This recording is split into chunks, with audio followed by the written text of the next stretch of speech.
Close the lights, take a deep breath, and listen carefully, because tonight's horror story begins now. The echo in the marrow. The radio didn't just play static between the stations, it broadcast the wet, rhythmic thumping of a heart that was beating in perfect synchronization with my own, despite the fact that I was the only living thing for 50 miles. It was January 13th, 2026, and I was stationed at Outpost 9, a deep-crust seismic monitoring station buried 2 miles beneath the Appalachian bedrock. My job was simple: monitor the hum, a low-frequency vibration that had been rising from the Earth's mantle for months. Geologists called it tectonic shifting. By the 3rd week of my shift, I knew it was breathing. The hum changed tonight. It stopped being a vibration and became a voice, a subterranean resonance that bypassed my ears and spoke directly to the minerals in my bones. "Open the strata," it vibrated. "The pressure is too high." I checked the borehole sensors. The temperature at the bottom of the shaft, usually a steady 120 degrees, was plummeting. By midnight, the steel walls of the outpost were coated in a thick, black frost that smelled of sulfur and ancient pressurized seawater. I reached for the comms to alert the surface, but the wires had been replaced. The copper cables had turned into translucent, pulsing veins filled with a dark, bioluminescent fluid. The entire control panel was sweating, the plastic buttons softening into something resembling human gums. Then the floor of the outpost began to translucent. I looked down and saw that the rock was no longer solid. It had become a vast amber-like lens. Beneath me, miles wide and shifting in the deep heat, was an eye.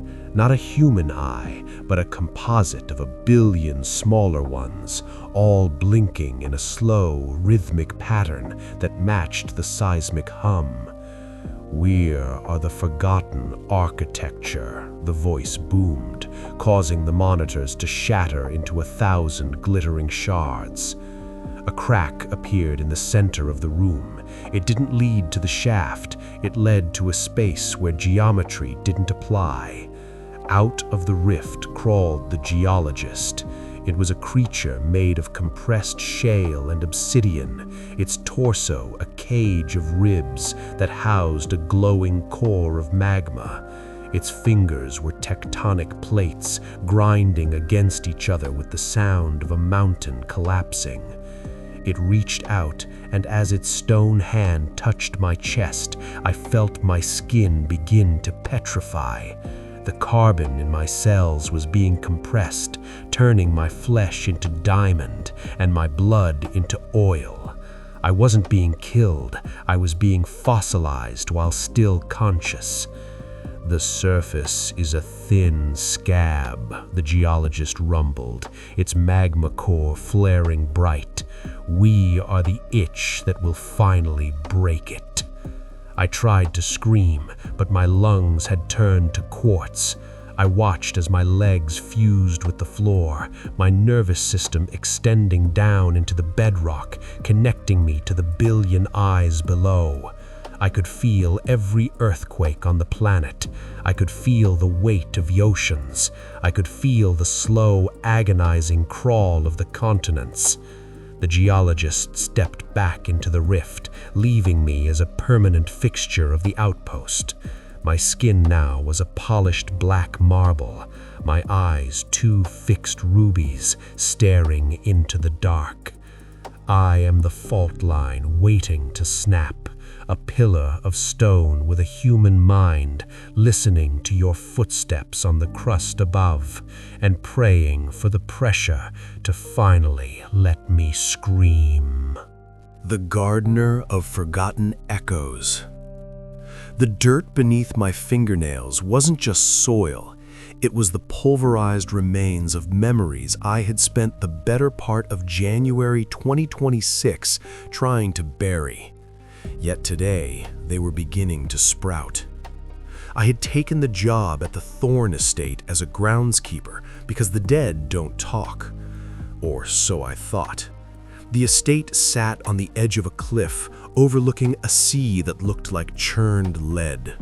The Garden of Echoes was the centerpiece, a labyrinth of white roses that supposedly bloomed even in the dead of winter.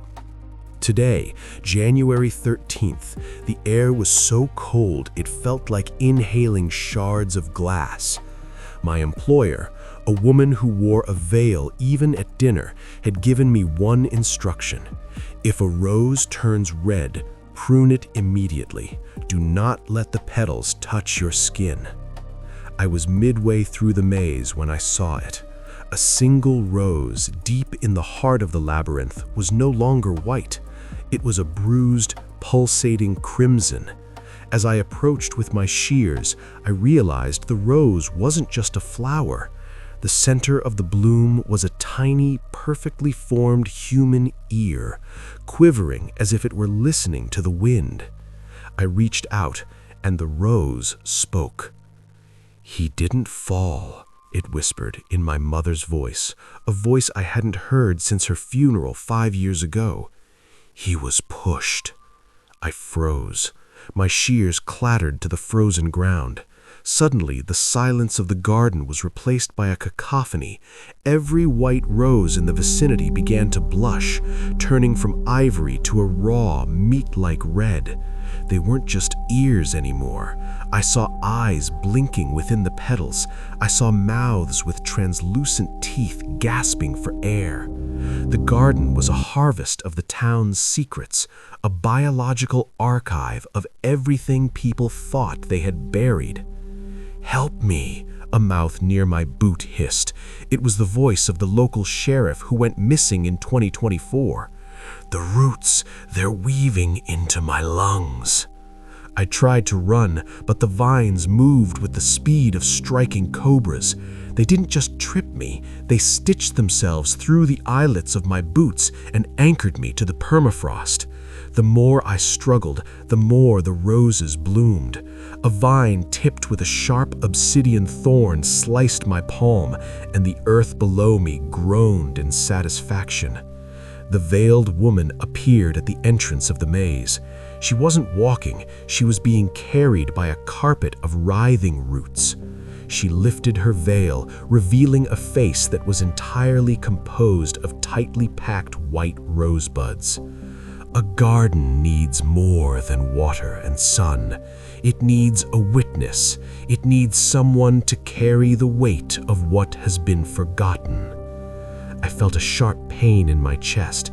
I looked down and saw a green shoot erupting from the scar on my palm. It wasn't just growing on me, it was feeding off me. My memories, my first kiss, the smell of my father's old car, the guilt of the accident were being sucked out of my mind and pumped into the stalks of the roses. I looked at my hands. They were turning pale, the skin becoming as thin and delicate as parchment. My fingers were lengthening, hardening into thorns. I tried to scream, but my throat was already filled with the sweet, cloying taste of nectar. The woman knelt beside me and plucked a single white rose from my shoulder. "This one is a new secret," she whispered, holding it to her ear-like center.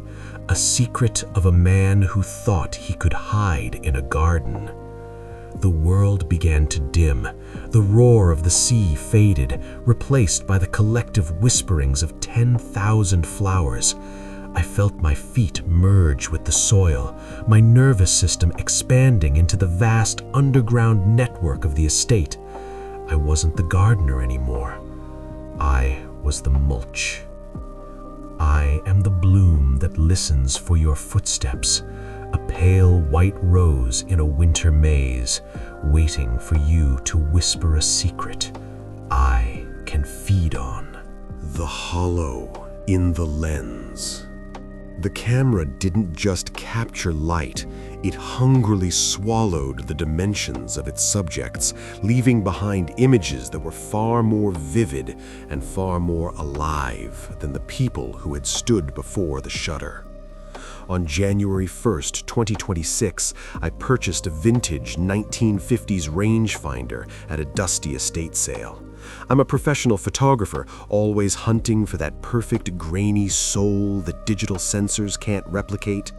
But by today, January 13th, I realized this camera didn't just have a soul, it had an appetite.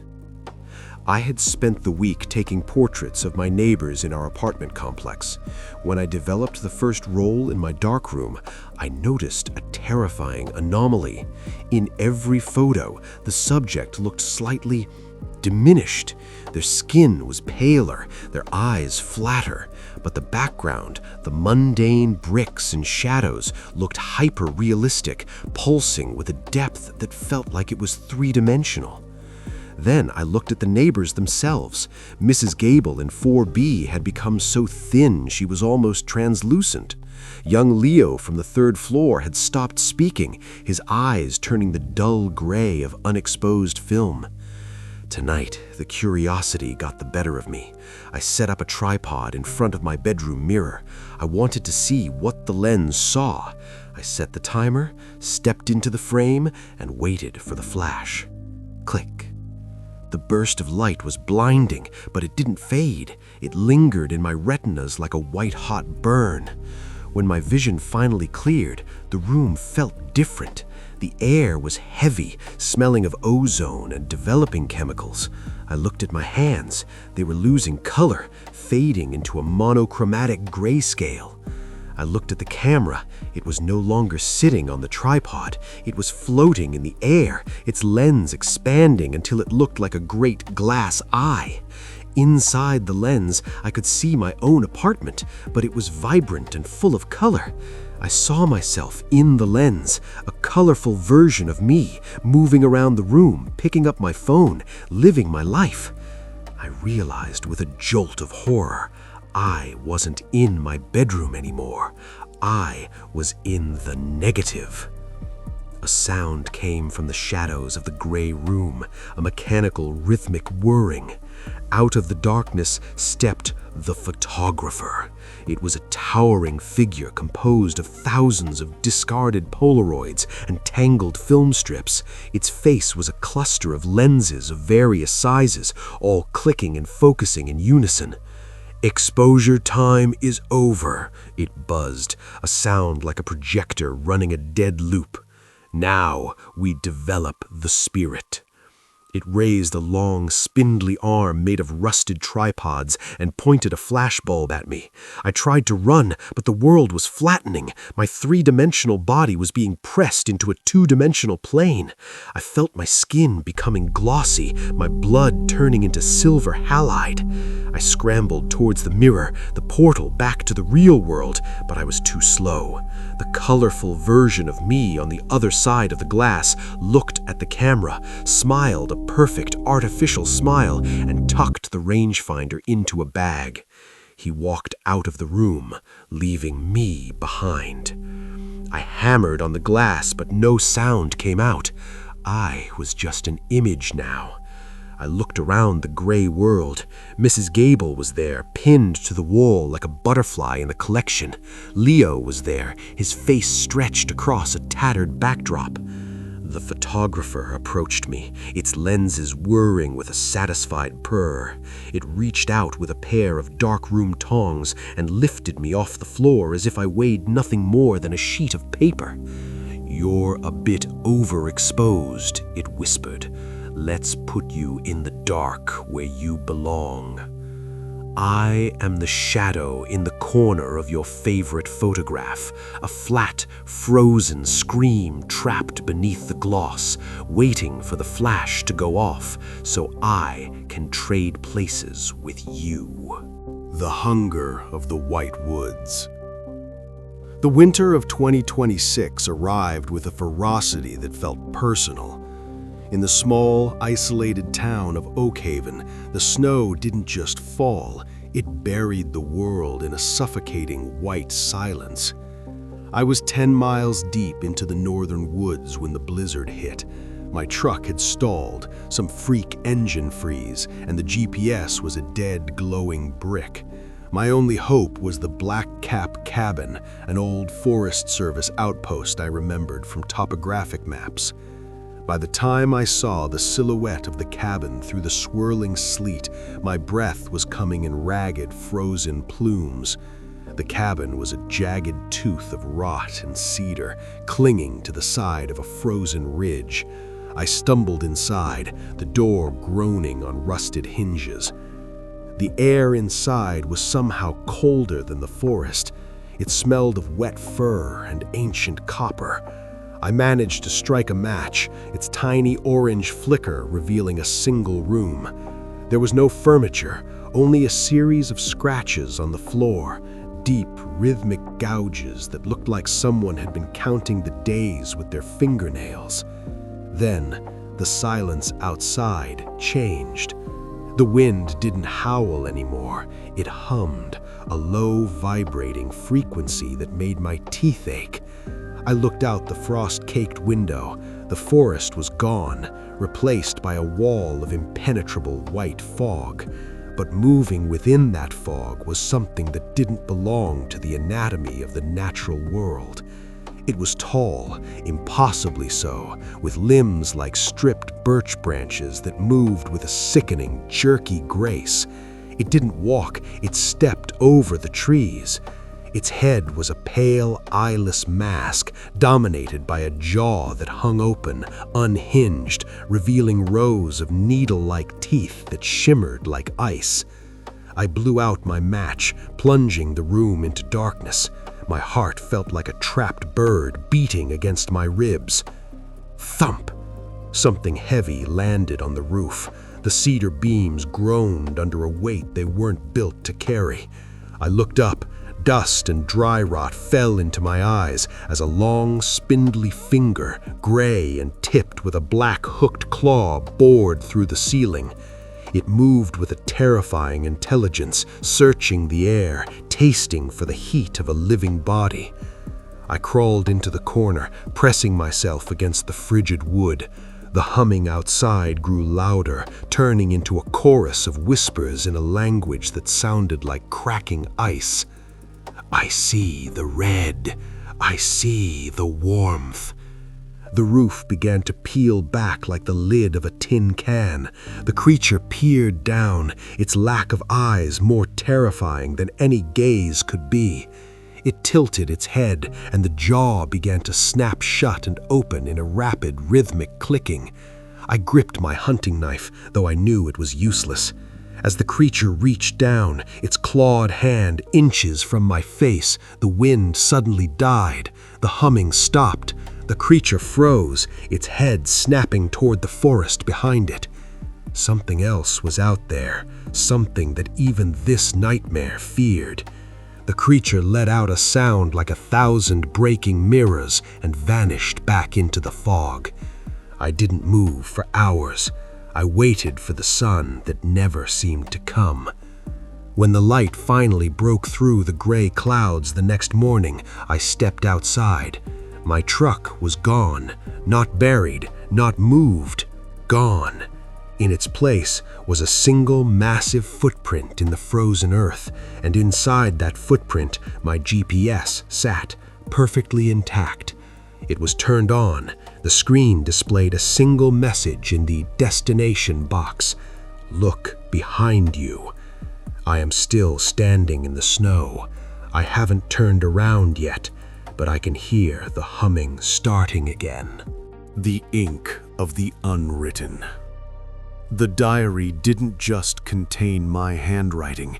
It held a fluid, shifting script that crawled across the paper like a colony of starving insects, rewriting my past before my very eyes.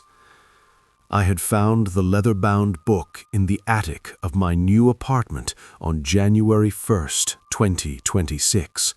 It was unlabeled. Its pages a heavy, cream-colored vellum that felt unnervingly like skin. I began using it as a daily journal, a way to track my move and my new life.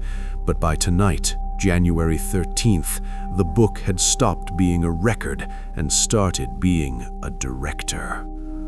I watched, paralyzed, as the entry I had written this morning, had coffee, went for a walk, shimmered and dissolved into black puddles. New words emerged, written in a jagged, aggressive hand I didn't recognize. He looked in the mirror and didn't notice the eyes behind his own. He walked to the basement. He didn't realize the door would lock. A cold sweat broke across my neck. I tried to drop the book, but my fingers were stained with a dark, oily ink that acted like glue. The ink began to seep into my pores, tracing the blue lines of my veins and turning them a bruised midnight black. The air in the room grew heavy with the smell of old charcoal and wet copper. My shadows began to flicker, not with the light, but with a life of their own. They stretched toward the diary, merging with the ink on the pages. "The story is incomplete," a voice rasped from the floorboards. It sounded like the scratching of a quill on bone. I looked at the window. The reflection of the room was different. In the glass, my apartment was filled with tall, faceless figures made of twisted parchment, their bodies covered in endless lines of text. One of them stood directly behind me, its hand, a cluster of sharpened fountain pen nibs, hovering inches from my spine. I tried to scream, but when I opened my mouth, a stream of thick black ink spilled out. It pooled on the floor, forming words that told the story of my own terror. I was no longer a person. I was becoming a rough draft. The creature behind me leaned in, and I felt the sharp sting of a nib piercing the skin at the base of my skull. It wasn't drawing blood, it was drawing me. My memories, my name, the very shape of my face, everything was being sucked out of my body and channeled into the diary. I looked down at my arms. My skin was turning into white vellum, my ribs visible like the binding of a book. My heartbeat slowed to a rhythmic thud, thud, thud, the sound of a heavy stamp hitting a page. The diary on the table flipped to the final page. It was blank, save for a single sentence at the very bottom that was currently being written in my own blood-darkened ink. The tall figure whispered into my ear, "Thank you for the climax." It was a masterpiece. I felt my consciousness thinning, expanding into the fibers of the paper. I could feel the weight of the leather cover, the darkness of the closed book, and the terrifying anticipation of the next person who would find me and pick up a pen.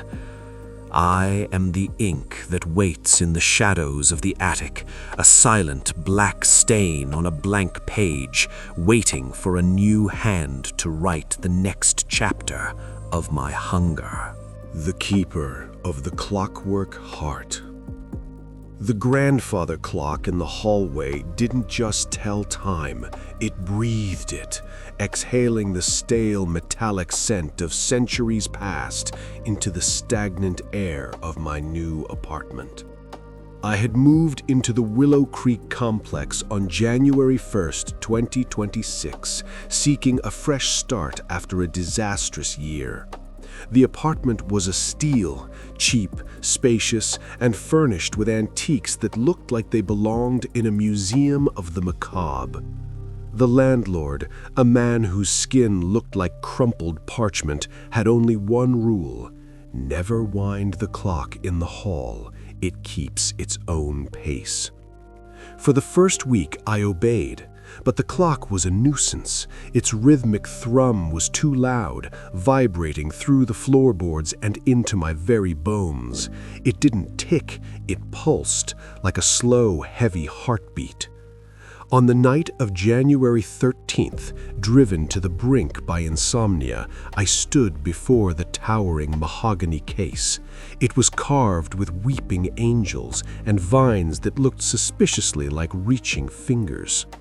I opened the glass face.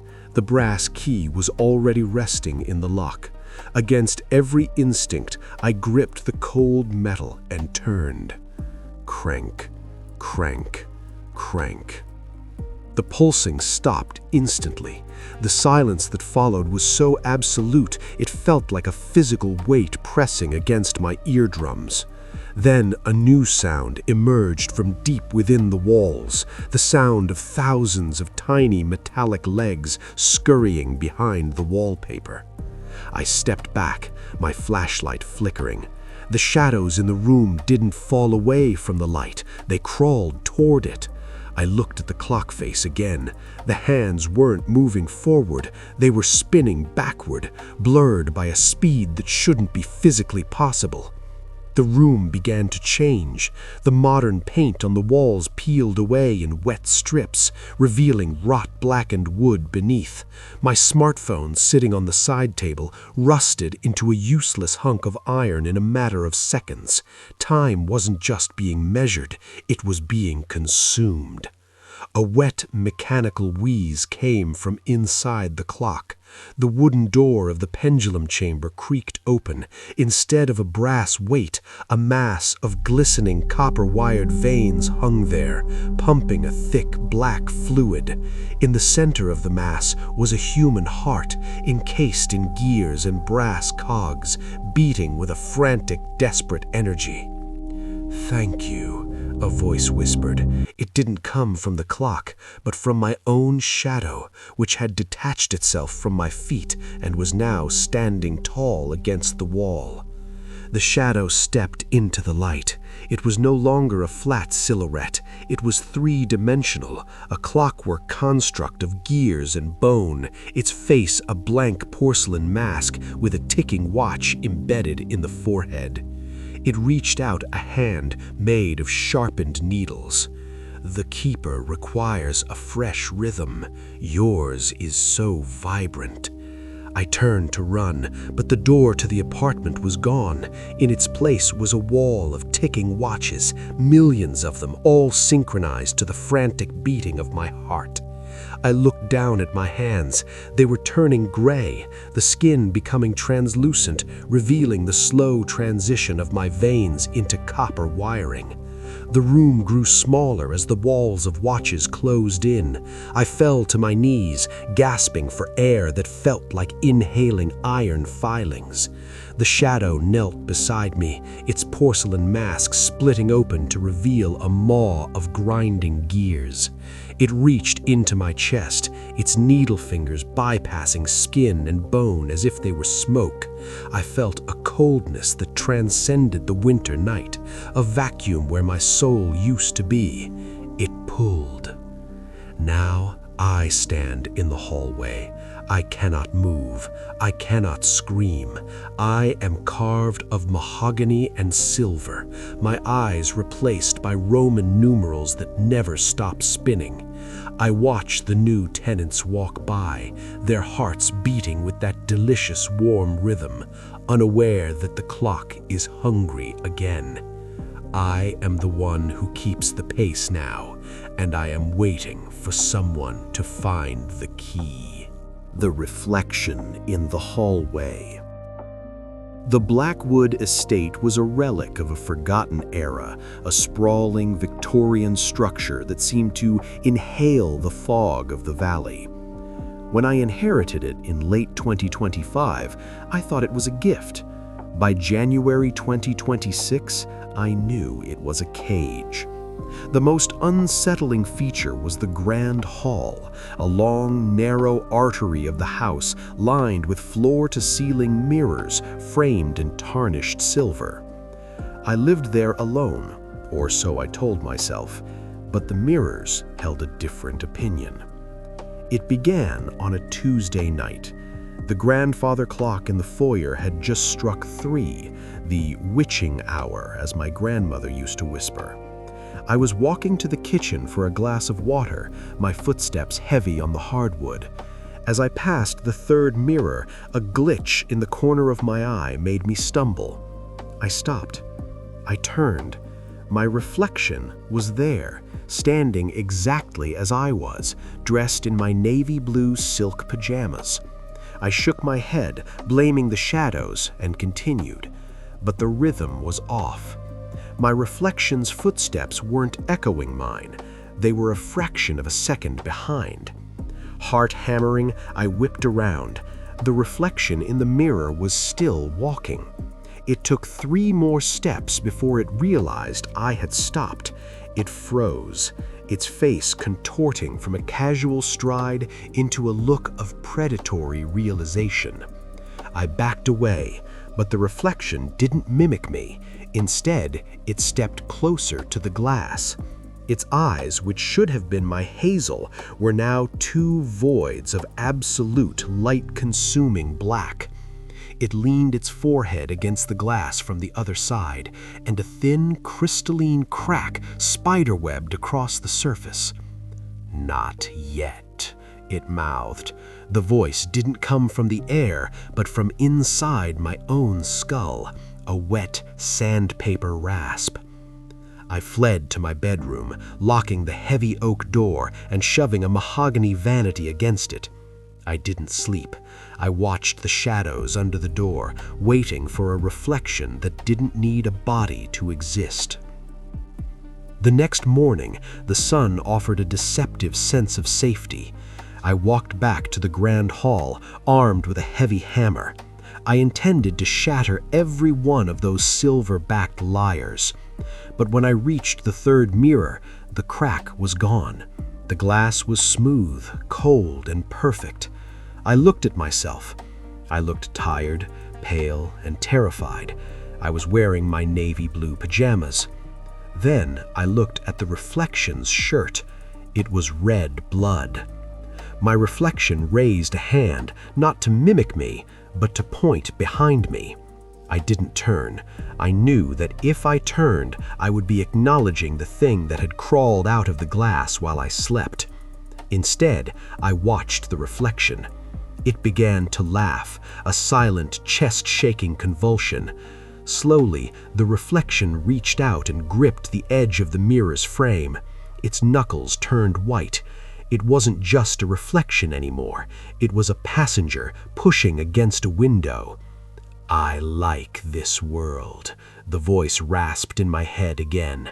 "It has so much more color." I swung the hammer. The glass exploded into 1,000 glittering shards. For a moment, there was silence. I breathed a sigh of relief, looking at the empty wall behind the broken frame.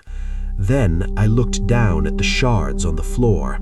In every single piece of broken glass, a different version of me was staring up. One was screaming, one was bleeding, and one, the one in the red shirt, was stepping out of the largest shard, his foot landing firmly on my bedroom carpet. I felt a cold hand wrap around my ankle. I looked down, but there was nothing there. Only the sensation of a grip tightening until the bone groaned. In the shard of glass, I saw the red-shirted version of me pulling. I wasn't being haunted. I was being replaced. As of today, January 13th, 2026, if you visit the Blackwood estate, you might see me. I'll be in the hallway, wearing a red shirt, smiling warmly as I invite you in. But if you look closely at the mirrors as you pass, you might see a man in navy blue pajamas screaming behind the glass, begging you to run before your own reflection decides it's tired of being a shadow. The salt circle of Suite 404. The floorboards didn't just creak under my weight. They shrieked with the high-pitched urgency of something being crushed, a sound that bypassed my ears and vibrated directly into the marrow of my teeth. I had checked in to the Oak Haven Inn on January 13th, 2026, looking for a place to hide from the blizzard, but the atmosphere inside was colder than the gale outside. The concierge hadn't looked at my face when he handed me the heavy iron key to Suite 404. He had only pointed at a small decorative bowl of coarse sea salt on the desk and whispered, "Don't let the line break, no matter who knocks." I had laughed then, a tired, cynical sound. But as I stood in the center of the suite, looking at the perfect white ring of salt that circled the bed, the humor died. The room was beautiful in a decayed Victorian way. Heavy velvet curtains, a mahogany wardrobe, and a mirror that seemed to drink the light from my flashlight. At 11 p.m., the scratching began. It wasn't behind the walls or under the floor. It was coming from the ceiling. I looked up and my heart seized. Dark, wet stains were blooming across the plaster in the shape of human handprints. They moved with a rhythmic dragging sound, circling the perimeter of the salt ring, but never crossing it. Then came the knock. "Please," a voice sobbed from behind the door. It sounded exactly like my sister, who had passed away 3 years ago. "It's so cold out here, and the shadows are biting. Just open the door an inch." I gripped the salt shaker I'd found in my bag, my knuckles white. "You're not her," I whispered. The voice changed instantly. The sobbing stopped, replaced by a deep, vibrating growl that made the glass in the windows chatter. "The salt is just a delay," the thing behind the gore hissed. "The tide always comes back for what it lost." I looked down at the salt circle. A draft, a wind that shouldn't have existed in a sealed room, was beginning to blow the white grains away. The circle was thinning. A gap was forming near the foot of the bed. I scrambled to refill it, but as I reached out, the mahogany wardrobe door swung open. A figure stepped out. It was a tall, skeletal thing draped in the tattered remains of a funeral shroud. Its face was a void, save for a mouth filled with jagged, bioluminescent teeth that flickered like dying candles. It didn't walk, it drifted, its feet hovering an inch above the floor. It stopped exactly at the edge of the thinning salt line. It reached out a long gray finger, waiting for the wind to clear just one more inch of space. The handprints on the ceiling began to drip. A thick black ichor fell toward the bed, sizzling as it hit the salt. The room began to tilt, the geometry of the walls warping until the door was on the ceiling and the window was beneath me. "I am the keeper of the 404, the creature intoned, its voice a chorus of 1,000 drowning souls, "and you are the vacancy I've been waiting to fill." I threw the entire bag of salt at the gap, but the creature caught it in midair. The plastic melted in its grip. It stepped forward, its foot finally touching the hardwood inside the circle. The temperature in the room plummeted to an impossible 0. My breath froze into crystals before it could leave my lips. As the creature leaned over me, its shroud smelling of ancient earth and stagnant water, I realized the salt wasn't there to keep it out. I looked at my own hands. They were turning into white crystalline grains. I wasn't the guest. I was the supply. I am the salt that protects the next traveler, a silent white grit on the floor, waiting to be stepped on by the next soul who thinks they are safe behind a line. The static in the marrow. The television didn't just broadcast local news. It leaked a low-frequency hum that settled into the soft tissue of my brain, vibrating against the back of my eyes until I could no longer remember the color of a clear sky. It was January 13, 2026, and the signal had been active for 3 days. It started as a glitch on every screen in the city, a shimmering, oily layer of static that appeared over every face, every advertisement, and every phone screen. The government called it a coordinated cyber interference, but as I sat in my darkened living room, watching the gray fuzz dance on my old tube TV, I knew it was something biological. The static wasn't random. If you stared long enough, you could see shapes moving beneath the snow. Fingers, long, multi-jointed fingers pressing against the inside of the glass, as if the screen were a window into a pressurized room. I tried to turn it off. I pulled the plug. The screen stayed bright. I tried to cover it with a blanket, but the static simply bled onto the fabric, turning the wool into a shimmering gray mess of pixels. By midnight, the hum changed. It became a voice, or rather, a million voices layered over one another, a cacophony of whispers that felt like sandpaper rubbing against my thoughts. "Let us through the lens," the voices pleaded. "It's so cold on the side of the shadow." I backed away, stumbling into my kitchen. My microwave screen was pulsing with the same gray light. My digital watch began to burn my wrist. I ripped it off and saw that the skin underneath had been tattooed with a QR code that seemed to writhe and shift. Then, the first one emerged. The glass of the television didn't break, it softened like warm wax. A hand, pale, translucent, and crackling with blue electrical arcs, reached out. It was followed by a head that lacked a face, its surface nothing but a shifting screen of white noise. It pulled itself into my living room, its movements stuttering like a corrupted video file. It left trails of scorched ozone and pixelated dust on my carpet. "The frequency is matched," the thing buzzed. Its mouth was a speaker hole in the center of its chest. I grabbed a kitchen knife, but as I lunged, the creature didn't dodge. It flickered. My blade passed through a cloud of digital artifacts, hitting nothing but air.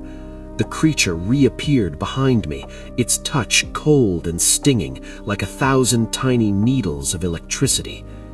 I ran for the front door, but the world outside was gone. The streetlights, the houses, the trees, everything had been replaced by a vast, infinite grid of glowing lines and falling green code. The sky was a ceiling of dead pixels. We weren't in the city anymore. We were inside the signal. I felt my own skin begin to tingle. I looked at my hands. The edges of my fingers were blurring, turning into blocks of gray squares. My memories began to loop, the same 5 seconds of my childhood birthday party playing over and over in my mind until the faces of my parents melted into static. I wasn't dying. I was being compressed. I turned back to the creature. It wasn't attacking anymore. It was waiting. It held out a hand, and for a second, the static cleared. I saw myself, the real me, trapped on the other side of the glass, screaming in a living room I no longer occupied. I am no longer a man of flesh and bone. I am the 3 a.m. static on a dead channel, waiting for you to look closely enough to let me out. The weaver in the walls. The humming didn't come from the old radiator or the wind outside. It was a rhythmic, wet vibration that seemed to emanate from the very marrow of the house, a sound of something ancient settling into a new skin. I had purchased the Blackwood property on the cheap in late 2025, ignoring the local rumors about the disappearing architecture. It was a sprawling, turn-of-the-century manor with walls so thick they felt like fortresses. But by tonight, January 13th, 2026, those walls felt less like a shelter and more like a stomach. It began with the silk. At first, I thought it was just cobwebs, the usual neglect of an old house. But this silk was different. It was thick, iridescent, and as strong as piano wire. I would wake up with single strands wrapped around my wrists, or find them stretched across the doorway at throat height, shimmering in the moonlight. Tonight, the humming grew into a mechanical thrum. I took a flashlight to the basement where the sound was loudest. As I descended the creaking stairs, the beam of my light hit the far wall. The stone wasn't there anymore. In its place was a pulsating, translucent membrane through which I could see the structural beams of the house being slowly replaced by calcified bone. The house wasn't just old, it was molting. I turned to run, but the stairs had changed. The wooden slats were now soft and sticky, bowing under my weight like a tongue. A strand of that razor-sharp silk dropped from the ceiling, slicing through my shirt and drawing a thin line of blood across my shoulder. "The architecture is hungry," a voice whispered. It didn't come from behind me, but from the vents above. It was the voice of the previous owner, a man who had vanished 10 years ago. Then she appeared. She crawled out from a fissure in the foundation, a creature that was half woman and half architectural nightmare. Her limbs were long, multi-jointed brass rods, and her fingers were silver needles that pulled shimmering thread directly from her own chest. Her face was a mosaic of shattered porcelain heads, eyes blinking in a dozen different directions. She was the Weaver. She didn't attack with teeth or claws. She moved with a terrifying mathematical precision. With every flick of her needle fingers, she stitched the air around me. She wasn't trying to kill me. She was weaving me into the floor plan. I swung a heavy pipe at her, but she simply dissolved into a cloud of silk and reappeared behind the drywall. I felt a sharp prick in my ankle. I looked down and saw a silver thread anchored into my skin, trailing back into the darkness of a hole in the brickwork. "Every house needs a soul to keep the roof from sagging," the porcelain mouths spoke in unison. "You will be the pillar that never cracks. You will be the warmth in the insulation." I tried to scream, but the silk was already winding around my jaw, sealing my lips with a cool, tasteless adhesive. I felt my legs grow heavy, my skin beginning to harden and take the texture of polished oak. My nervous system was being pulled out through the pores of my skin, redirected into the wiring of the house. I could feel the heartbeat of the manor now, a slow, thumping percussion that matched my own slowing pulse. I could feel the rain on the roof as if it were hitting my own head. I could feel the termites in the attic as an itch I could never scratch. The Weaver leaned close, her needle fingers caressing my cheek one last time before she pulled the final strand across my eyes. Now, I am the silence between the heartbeats of the house, a permanent residence stitched into the blueprints, waiting for the next tenant to wonder why the walls feel so remarkably warm to the touch. Crimson at the threshold.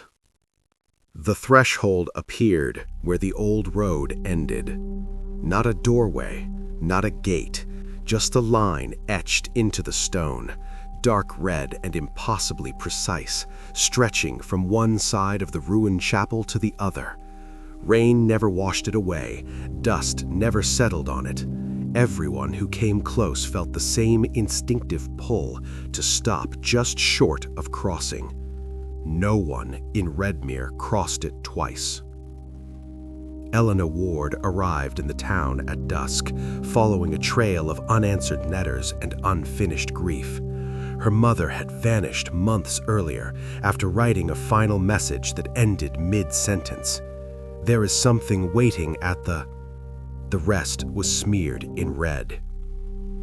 Redmere was quiet in the way places become quiet when they are listening. Houses stood intact but empty, windows dark, doors shut but unlocked. The air smelled faintly of iron. When Elena asked the few remaining townsfolk about her mother, they looked at her shoes instead of her face. She reached the threshold, one man muttered, and it reached back. The chapel stood at the town's edge, its roof half collapsed, bell cracked and silent. Inside, the stone floor was split by the crimson line. It pulsed faintly, like a vein beneath skin. The temperature dropped the closer Elena came, breath fogging in front of her mouth. She felt it then, a presence on the other side of the line, not visible, not solid, but aware, waiting. Elena knelt, fingers hovering inches above the stain. It was warm. A whisper rose from the air itself, layered and intimate. Not yet. She recoiled, heart racing. The voice was her mother's. That night, Elena dreamed of doors that never opened fully, of hands reaching through cracks too narrow for bodies to follow, of a red glow bleeding through seams in the world. She woke with the taste of metal on her tongue and a certainty that sleep had not protected her.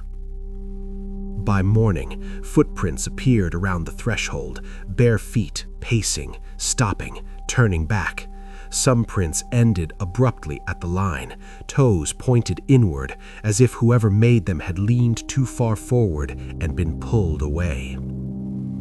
Elena searched the chapel and found journals hidden beneath the altar, pages brittle and stained. They told the story the town refused to speak aloud. The threshold was not a boundary between places. It was a boundary between decisions. Long ago, something learned to exist in the instant before choice, before the step forward, before the retreat. It fed on hesitation, on fear sharpened by hope. The line marked where the world thinned just enough for it to press close. Those who stood too long were marked. Those who crossed offered something in return. That evening, the crimson line brightened. Elena felt it before she saw it, the pull, gentle but insistent, like gravity shifting sideways. The air on the far side of the line shimmered, revealing shapes just beyond perception, faces stretched thin, mouths open in silent cries, hands pressed flat against an invisible surface. Her mother stood among them, not whole, not broken, suspended. "Elena," she whispered, "I didn't finish." Tears burned Elena's eyes. "I'm here. I'll get you out." Her mother shook her head slowly. "It doesn't work that way. It takes what you leave behind." The presence stirred, pleased. The crimson line thickened, becoming glossy, liquid. Elena's shadow stretched across it and didn't match her movements. "What does it want?" Elena asked. "A moment," her mother replied, "the one you never stop replaying." The chapel doors slammed shut. The crimson line flared bright enough to cast long, distorted shadows across the walls. The figures beyond it pressed closer, their features sharpening with hunger. Elena felt memories surfacing unbidden, the last argument she'd had with her mother, words spoken in anger, the phone call she'd ignored. The presence leaned in. "Stay," it whispered, now speaking with 100 familiar voices. "Decide forever." Elena understood then. The threshold wasn't meant to be crossed. It was meant to trap, to hold people in the instant where regret was strongest, where time could be harvested endlessly. She stepped forward. The crimson line burned cold beneath her foot, pain lancing up her leg. The world tilted, stretching thin. She felt herself unraveling into moments, past and present tangling together. Her mother screamed, "No!" Elena forced herself to move, not forward, but back. She pulled her foot free, skin blistered and bleeding. The line recoiled, hissing, light flickering violently. "I won't stay," Elena said through clenched teeth, "and I won't leave you unfinished." She took the journals and hurled them onto the threshold. The pages ignited, not with flame, but with memory. Names, regrets, confessions poured out in a rush of sound and light. The presence shrieked as the threshold buckled, its perfect line warping, cracking. The figures beyond it began to dissolve, no longer held in place by indecision. Some vanished peacefully, others screamed as they were pulled away, released at last.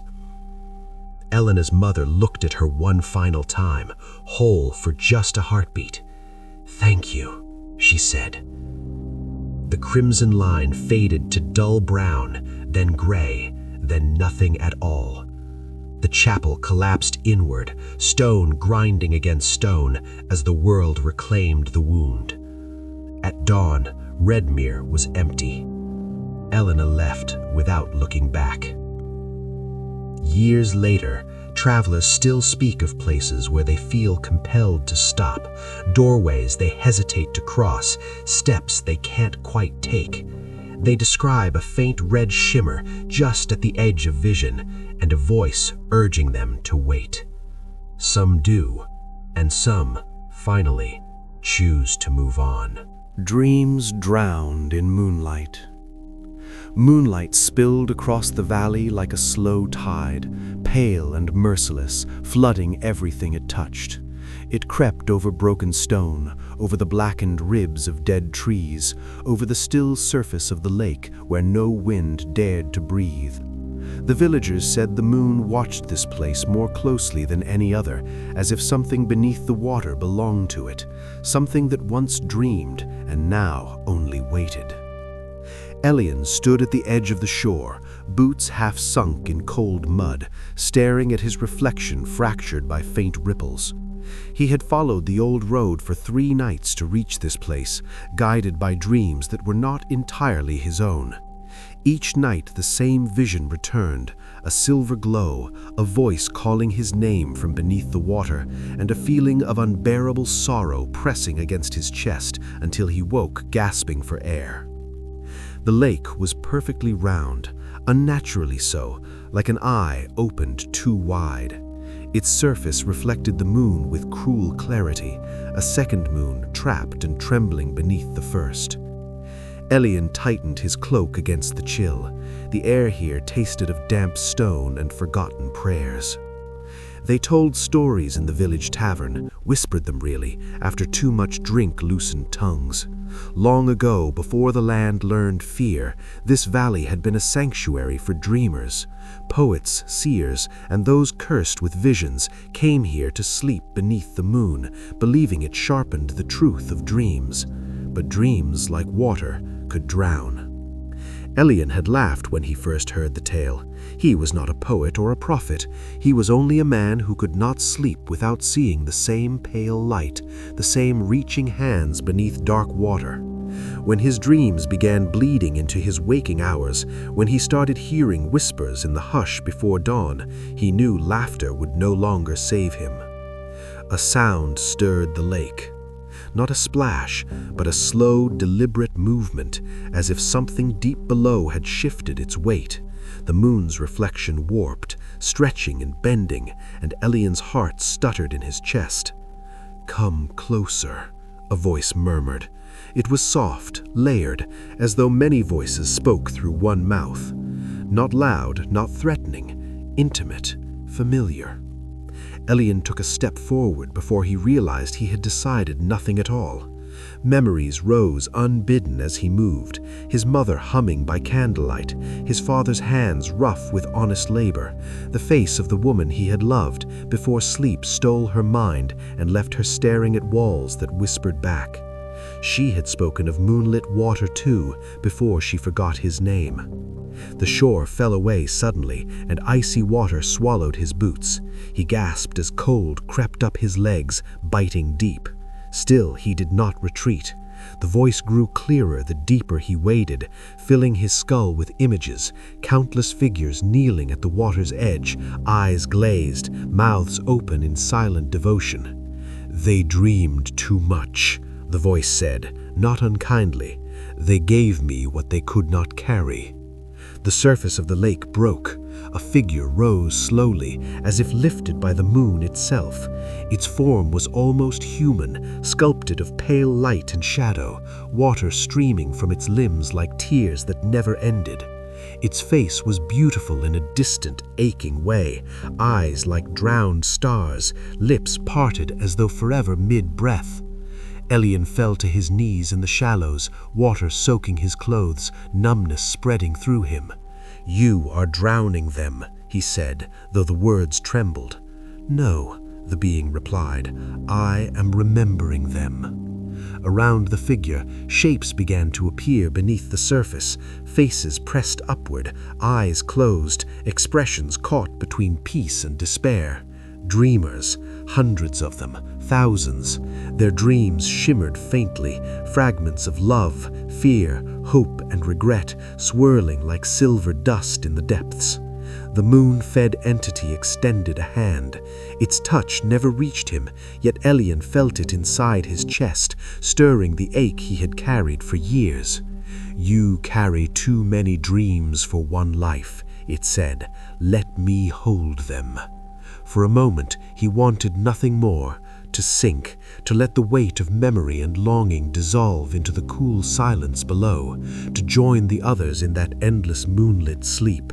But then he remembered the mornings, the thin, stubborn light of dawn, the way his mother's song lingered even after her voice was gone, the fragile beauty of dreams that hurt precisely because they ended. "They're not yours," Elian whispered. "Dreams are meant to wake us." The moon flickered. The being recoiled slightly, its form rippling like disturbed water. For the first time, something like uncertainty crossed its face. "If I let them go," it asked, "what remains of me?" Elian rose, legs shaking, water dripping from his hands. "The same thing that remains of all of us," he said, "the chance to dream again without drowning." Silence stretched, the lake stilled. Slowly, painfully, the faces beneath the surface began to fade, dissolving into faint motes of light that drifted upward, vanishing into the night sky like lost stars finding their way home. The moon dimmed, its harsh glare softening. The entity sank back into the water, its form unraveling into ripples and reflections. The voice lingered a moment longer, quieter now. "Remember us," it said. "I will," Elian replied. When dawn finally broke, the lake was ordinary, just water, just stone, just mist lifting into pale morning air. Elian stood alone on the shore, exhausted, hollow, and strangely light. That night, for the first time in years, he slept without dreams. Echoes from the Iron Gate. The Iron Gate was never locked. That was the first lie the town of Greywatch told its children. The second was that nothing waited beyond it.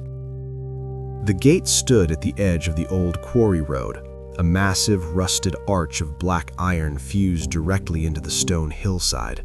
No hinges, no latch, just bars bent inward like grasping fingers, framing a tunnel that descended into darkness. The gate did not open because it had never closed. It existed to mark a boundary, not to block passage. Every year, someone ignored the warnings. This year, it was Caleb Rowe. Caleb returned to Greywatch after his father's death, drawn back by unfinished business and a box of belongings salvaged from the family home. Among them was a cassette tape labeled in his father's handwriting, "Do not listen near the gate." Caleb was 12 the last time he'd seen the Iron Gate. He remembered the sound most of all. Not voices exactly, but echoes that didn't match their source. Footsteps with no bodies, breathing without lungs, words spoken backward, arriving before the thought to hear them. He told himself those were childhood fears. On his second night back, the tape recorder turned on by itself. Static hissed, then layered voices bled through, dozens overlapping, whispering with identical cadence. Caleb froze as the sound resolved into words. "Come listen." The next morning, he found his footprints in the dust outside his window. They led towards the quarry road. The closer Caleb came to the iron gate, the quieter the world became. Birds fell silent, wind died in the trees. Even his own footsteps sounded wrong, echoing too many times for a single step. The gate loomed ahead, taller than he remembered, its surface etched with names worn nearly smooth. Some were old, letters half erased by time. Others looked fresh, gouged deep enough to shine. Caleb recognized one. His father's. The air beyond the gate vibrated softly, like a throat clearing. From the tunnel came a low hum, layered with faint repetitions of sound. Laughter, sobbing, fragments of conversation spoken in voices Caleb almost recognized. He stepped closer. The echoes sharpened. They replayed moments not their own, arguments cut short, confessions never finished, apologies spoken too late. The iron gate didn't create sound, it collected it. Caleb pressed play on the recorder with shaking hands. His father's voice emerged, strained and urgent. "If you hear this, it's already listening. The gate isn't a door, it's a mouth." Caleb's stomach twisted. The tape crackled. It feeds on what was never finished, words swallowed, truths buried. Every echo makes it stronger. A shadow shifted behind the bars. Not a figure, an absence shaped like one. It pulsed with movement, expanding and contracting as if breathing. The echoes surged, voices climbing over one another in desperation.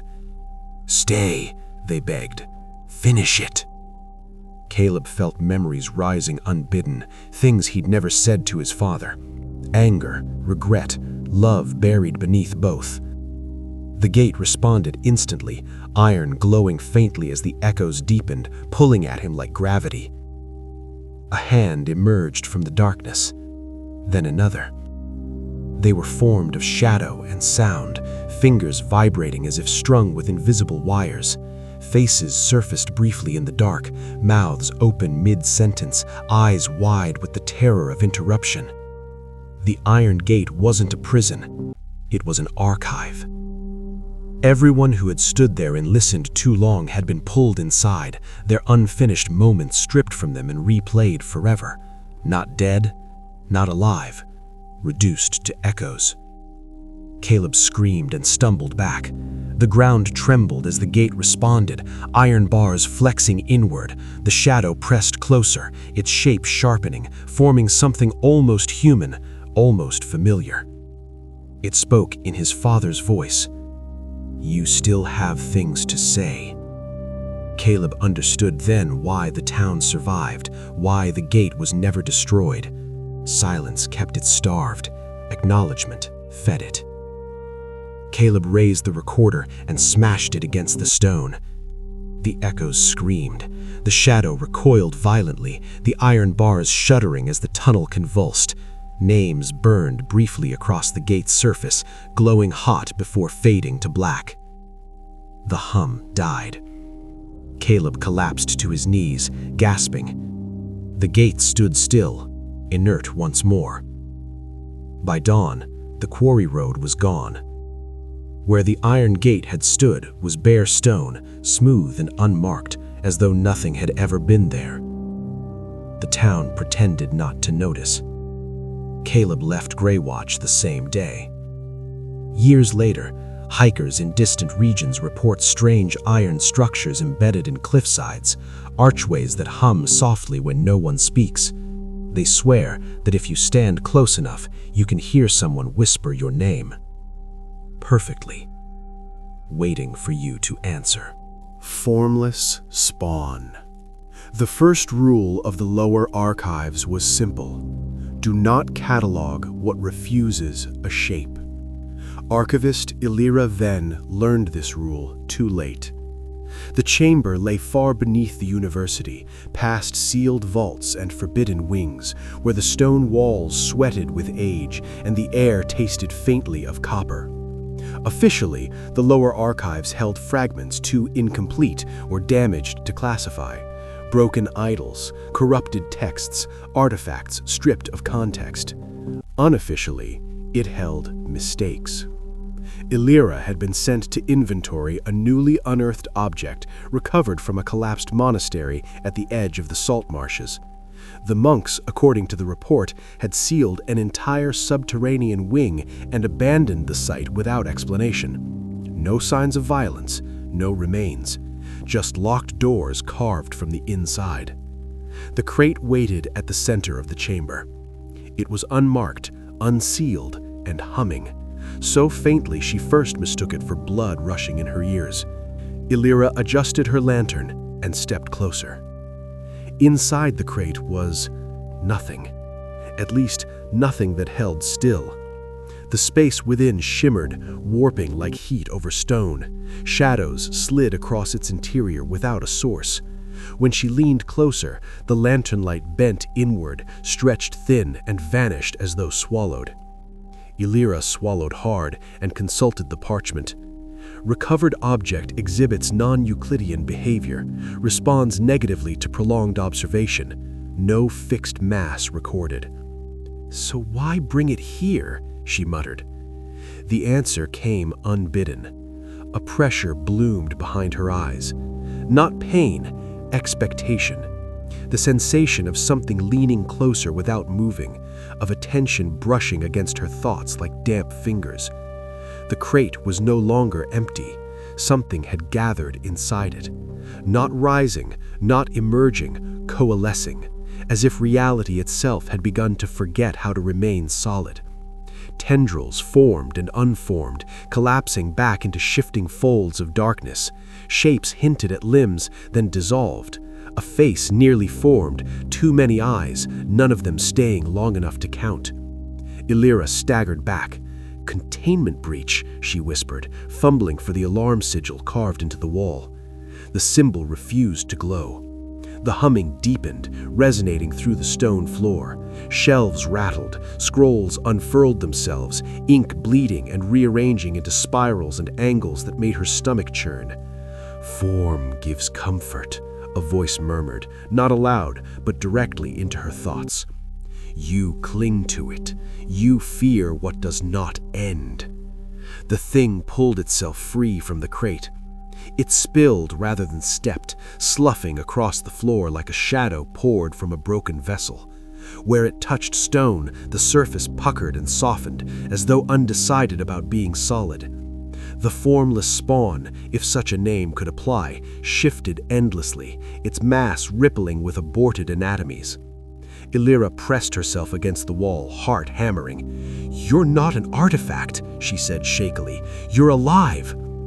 "Alive is a boundary," it replied. "I am what remains when boundaries fail." Memory surged into her mind, visions of the monastery before its fall, monks kneeling in a circle, chanting desperately as something seeped through the cracks between moments. They had tried to name it, to draw it, to give it a form so it would stay still. They failed. The spawn extended a limb, or something like one, toward her. The air grew viscous, heavy with the scent of wet earth and rot. "You catalog to control," it whispered. "Show me your shapes." Pain lanced through Illyra's skull as the thing touched her mind. Her memories spilled outward, childhood faces, written symbols, diagrams, labels. She felt herself unravel, identity thinning as the spawn tested her, folding her mind into itself. She screamed. The sound echoed wrong, stretched and distorted, bouncing off angles that did not exist. The spawn shuddered, reacting not to fear, but resistance. "You define yourself," it said, tone shifting. "How fragile." Illyra clawed for her satchel, fingers closing around a sealing talisman, unfinished, experimental, deemed useless by senior archivists. It was not a symbol, but a negative space, a blank frame meant to deny definition rather than impose it. With shaking hands, she activated it. The air screamed. The talisman did not bind the spawn, it starved it. The creature convulsed as its shifting forms faltered, edges blurring into incoherence. Without definition to steal, without structure to corrupt, it began to collapse inward, folding endlessly without settling. "You cannot erase me," it hissed. "I am what comes after form." "I don't need to erase you," Illyra gasped. "Just contain you." She slammed the talisman onto the floor. The lower archives imploded, not collapsing, but compressing. Space folded like wet parchment as the spawn was forced back into a conceptual void, sealed not by walls or wards, but by the absence of meaning itself. Silence followed. When rescue teams found Illyra hours later, the chamber was gone, replaced by a smooth, featureless stone dome. No shelves, no crate, no object. Only a single inscription carved on the floor, written in her own hand. "Do not give the formless a name." Illyra resigned the next day. Years later, new structures sometimes failed for no apparent reason. Walls softened, corners sagged, architects blamed materials, scholars blamed stress fractures. Illyra knew better. Some nights, she dreamed of something pressing against the edges of reality, still searching for a shape worth stealing. Hound of Tindalos. The angles were wrong. Cale noticed it first in the corners of the room, places where walls met at sharp, unforgiving degrees. The air there felt tighter, colder, as if space itself resented being bent so abruptly. He told himself it was exhaustion. Weeks without proper sleep would make anyone see patterns where none existed. But the scratching began anyway. It came from the corner behind his desk, soft at first, like fingernails testing stone. Cale froze, breath shallow, eyes fixed on the shadow where two walls met the ceiling. The light from his oil lamp flickered, stretching the darkness into something deeper than shadow should be. He had read the forbidden manuscripts out of curiosity, nothing more. Ancient geometry, forbidden angles, the dangerous mathematics of time not moving forward, but sideways. The texts warned that time could fold, that past and future could touch, and that something hunted along those folds.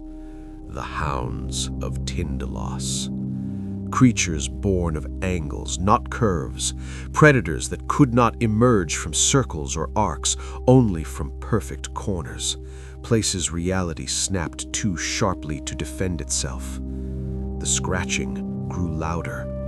A shape pushed through the corner like wet parchment tearing, not breaking stone but passing through it, as if the wall were merely a suggestion. First came the smell, old blood and rusted metal. Then the limbs, jointed wrong, bending backward, each ending in claws that scraped sparks from the stone. Cale stumbled back, knocking over the lamp. Firelight danced wildly, casting long, broken shadows. The thing emerged fully now, a skeletal hound with no eyes, its head a mass of twitching tendrils and jagged bone. Its body was stretched thin, pulled tight by unseen forces, as though it barely fit in this dimension. It did not sniff the air. It remembered him. "You looked sideways," it hissed, not with sound but with pressure inside his skull. "You saw what was not meant to be seen." Cale backed towards the arched doorway, the only curve in the room. The manuscripts had been clear about that, at least. Curves were safe. Circles denied them entry. His heel struck the threshold, and hope flared. The hound lunged. Reality screamed as its body elongated impossibly, claws striking just inches from his chest. Where they hit, the stone blackened and aged centuries in seconds.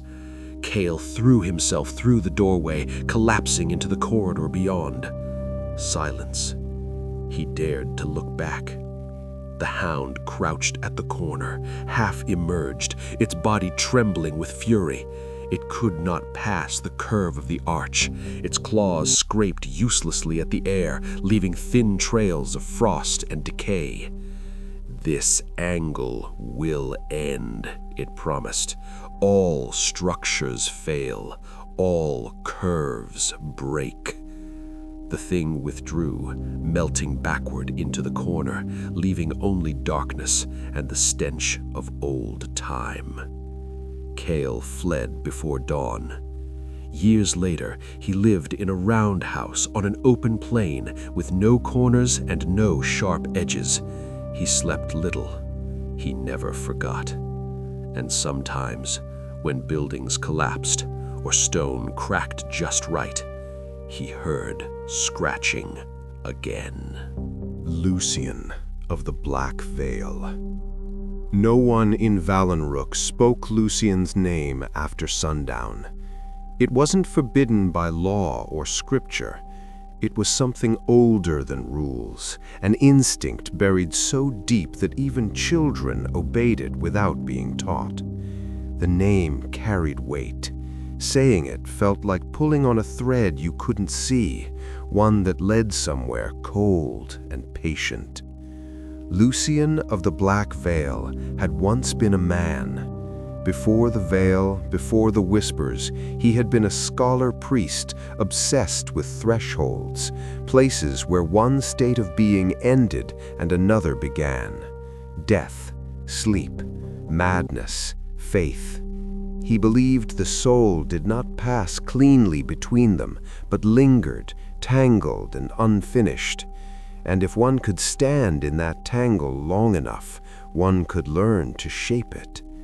They found his sanctum beneath the old chapel, years after his disappearance. Black cloth hung from the ceiling like rotting skin, layered thick enough to swallow light. Symbols were stitched into it with human hair. Beneath the veil lay 13 stone slabs, each etched with a name and a date that had not yet come to pass. Lucian vanished the night the bells rang without hands to pull the ropes. Now, when people began to disappear in Valenrook, again, the elders knew what had returned. Ilara Boss did not.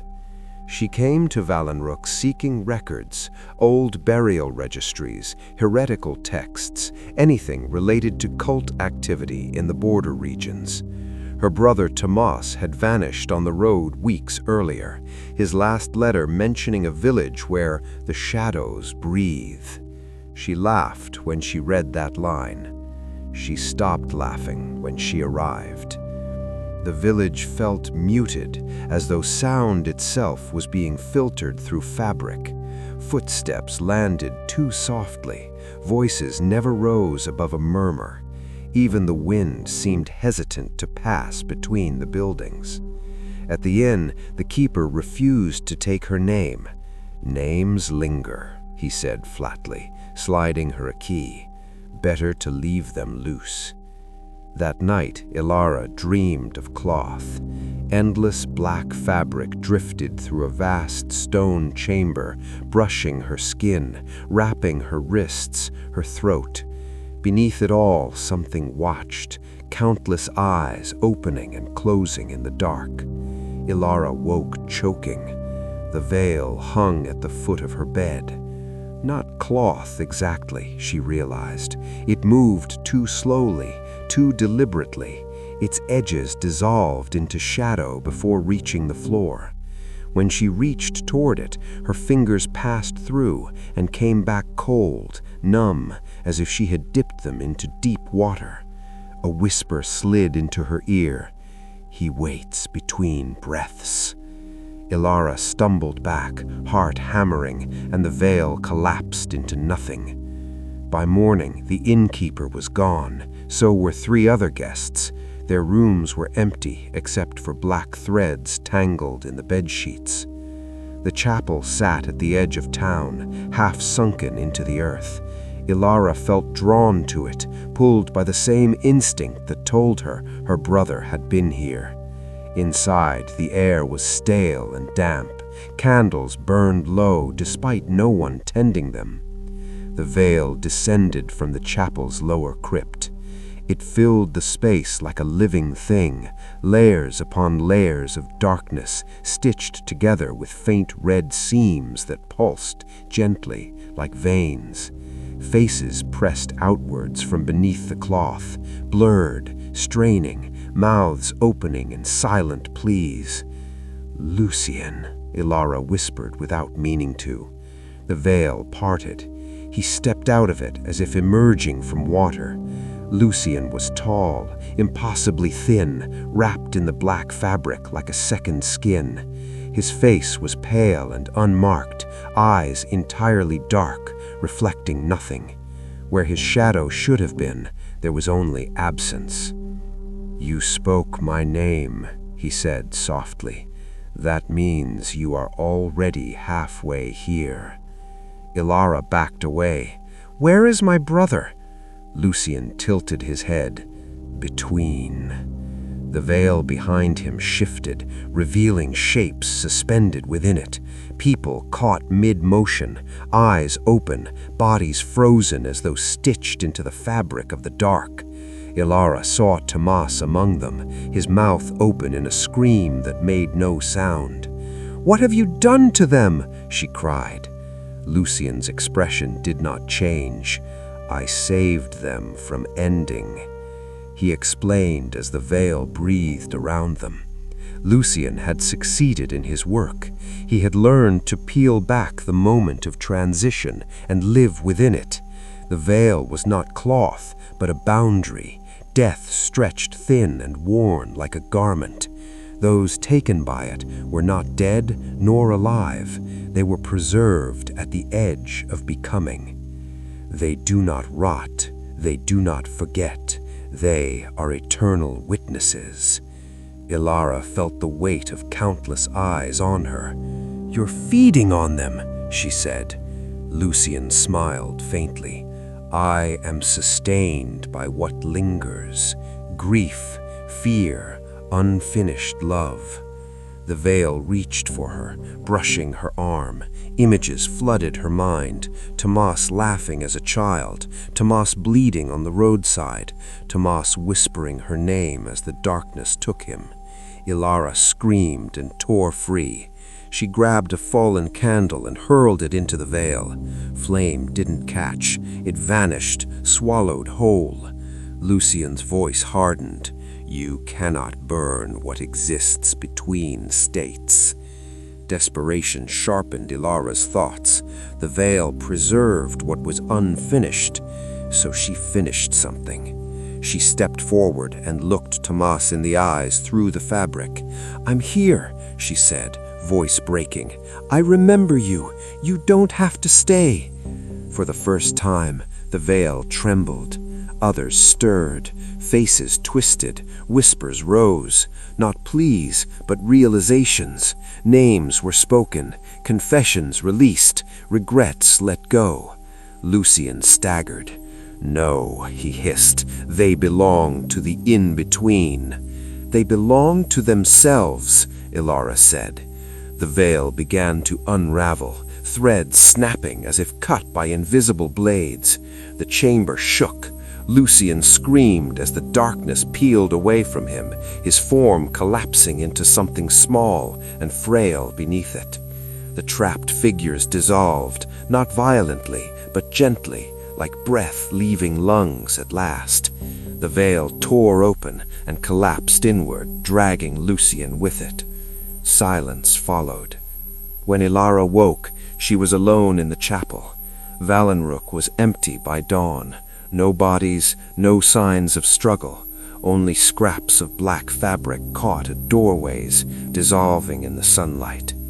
Ilara never found Tomas, but sometimes, When the night is very still and shadows seem too deep, she feels fabric brush by her skin and hears a voice, distant and furious, whispering from between breaths. Night gaunt.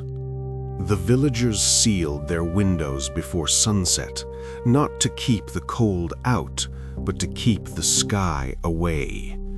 Eris learned this too late. She was halfway up the watchtower when the bells began to toll, low, frantic notes that shuddered through the stone like a dying heartbeat. Above her, clouds slid across the moon, thick and fast, as if something enormous moved behind them, reshaping the night. "Don't look up," someone shouted from below. Eris looked up anyway. The night gaunt detached itself from the darkness like a thought given wings. It had no face, only smooth, leathery flesh where eyes and mouth should have been. Its body was tall and impossibly thin, stretched into a shape that suggested hunger more than anatomy. Vast wings unfolded, membranes veined like dead leaves, blotting out the moon as it descended.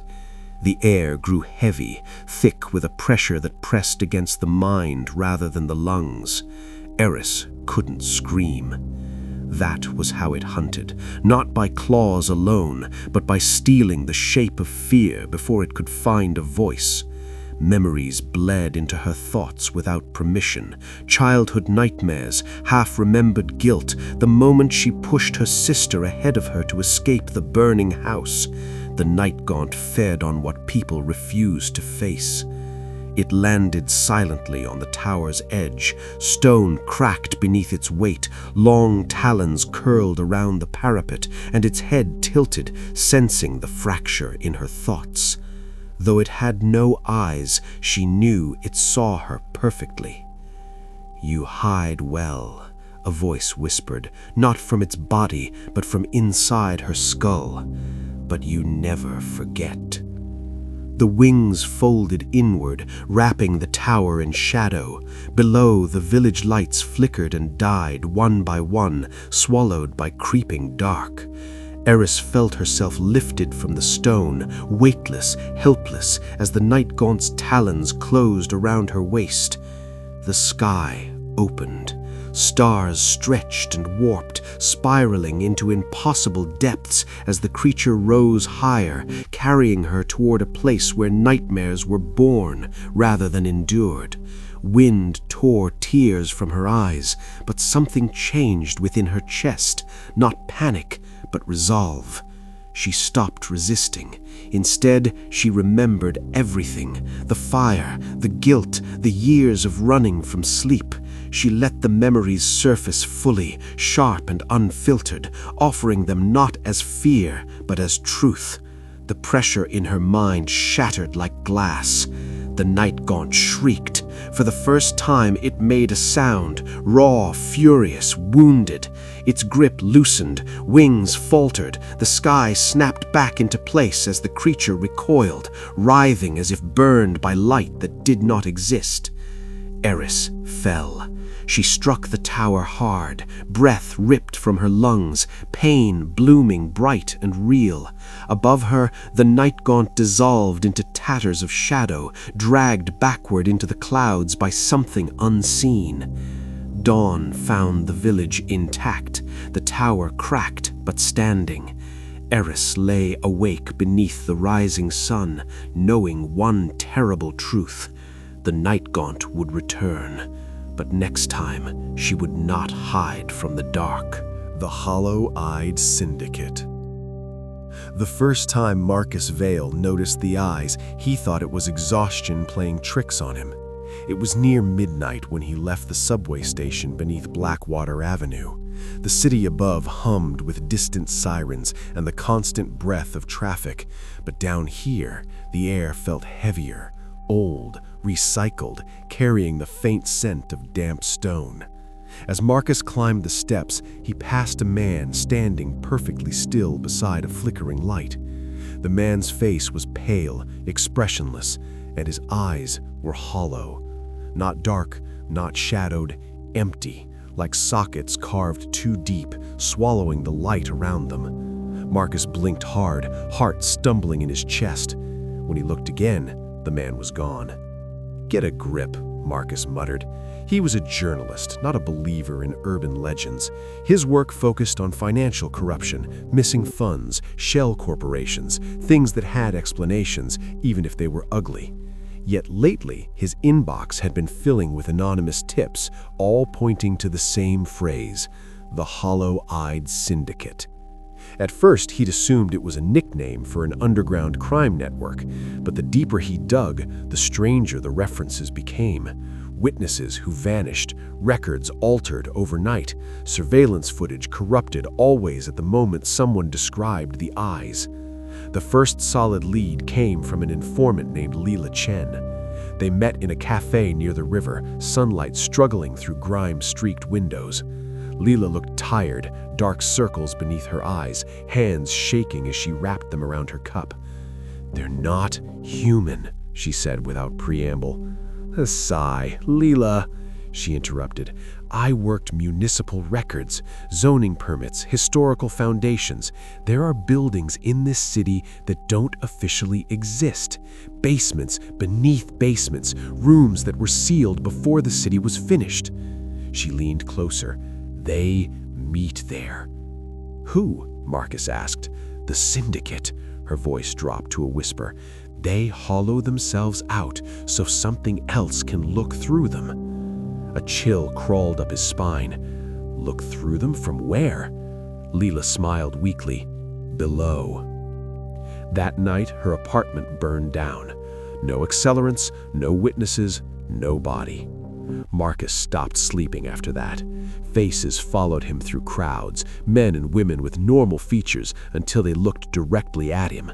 Then the eyes would vanish, replaced by smooth, endless darkness. Sometimes he swore the darkness moved, like wind stirring smoke. He began tracing property records backward, following Leela's notes. What he found defied logic, a pattern of structures forming a ring beneath the city, all connected by forgotten tunnels. At the center of the ring lay a district condemned after a fire in 1912. The official cause, faulty gas lines. Unofficially, dozens of residents claimed the fire came up from below. Marcus entered the tunnels on a Tuesday night, armed with a recorder, flashlight, and the creeping certainty that he was being watched. The air grew colder as he descended, carrying a low, constant sound, like breathing through stone. He reached a massive chamber carved from bedrock. Figures stood in a circle, dozens of them, draped in dark, ash-stained clothing.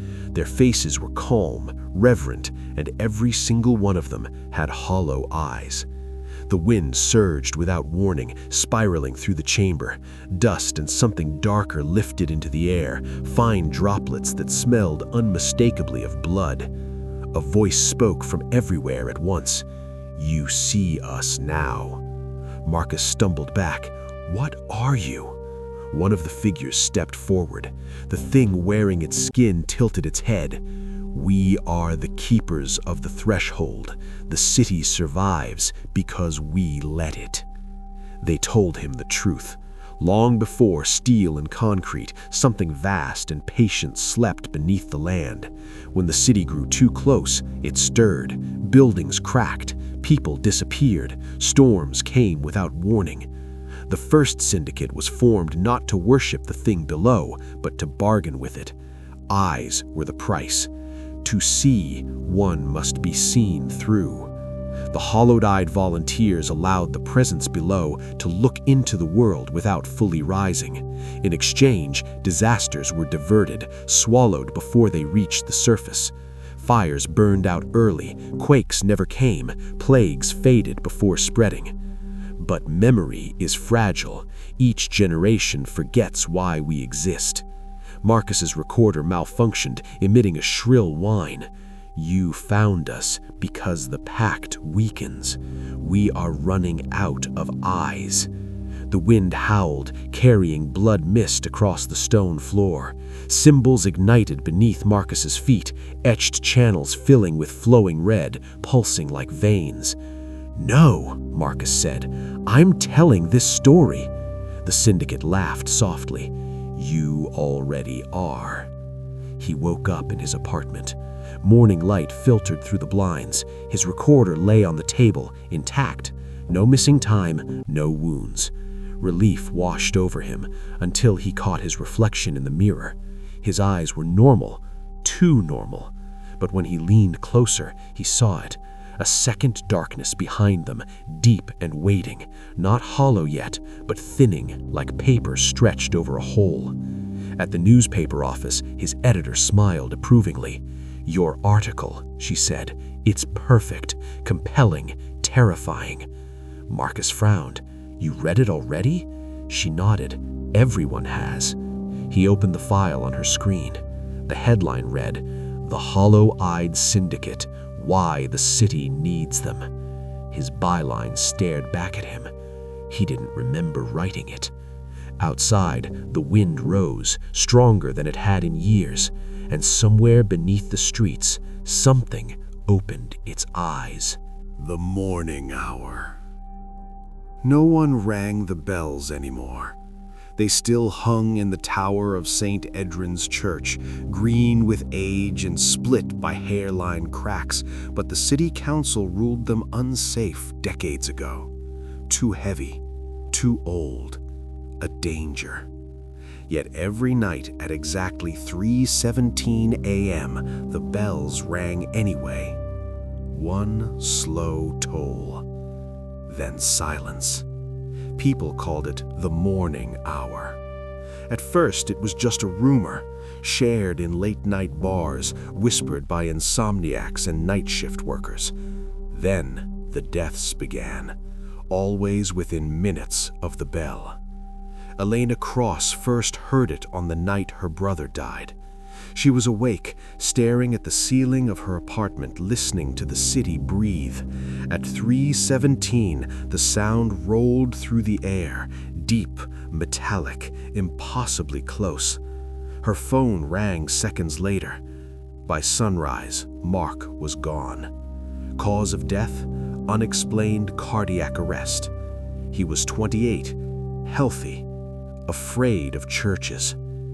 Elena stopped sleeping after that. She worked as an audio archivist for the city, restoring old recordings, preserving sounds that no longer existed. It was a lonely job, perfect for someone who didn't want to dream. When reports of the bell reached her department, she requested access to the oldest city sound logs. What she found made her blood run cold. The bell had been ringing for over a century, always at 3:17 a.m., always before tragedy. The earliest recording was barely audible, wax cylinder, dated 1893. Beneath the hiss and crackle, a single bell toll resonated, followed by screaming in the distance. The attached police report described a tenement collapse that killed 42 people. Another recording, 1918. The bell rang. A flu ward burned to the ground hours later. A train derailment, a mass drowning after a bridge failure. The pattern was unmistakable. The bell did not mourn the dead, it announced them. Elena broke into St. Edryn's Church on a rain-soaked Thursday night. The doors groaned as if protesting her presence. Inside, the air was thick with dust and something older, like damp stone soaked in grief. Her recorder trembled in her hands. The bell tower stairs spiraled upward, each step worn down by generations of feet. Halfway up, the temperature dropped sharply. Her breath fogged the air. At 3:16 a.m., she reached the chamber. The bell hung motionless, cracked, silent. Then the wind came. It rushed through the tower without any open windows, swirling around the bell, carrying whispers that layered over one another like overlapping prayers. It is time. The bell swung. 3:17. The sound was deafening up close, too deep, too vast, vibrating through Elena's bones. She screamed, dropping the recorder as something unseen brushed past her, icy and intimate. When the bell stopped, the whispers lingered. Someone must mourn. Elena fled the church, heart pounding, lungs burning. By morning, the news confirmed a gas explosion across town, 12 dead. She listened to her recorder. The audio was wrong. Behind the bell toll, there was another sound, low, rhythmic, almost like breathing. And beneath that, voices. Not screaming, counting. She returned to St. Edryn's with answers in mind and dread in her chest. City records revealed the truth buried beneath renovation permits and forgotten ordinances.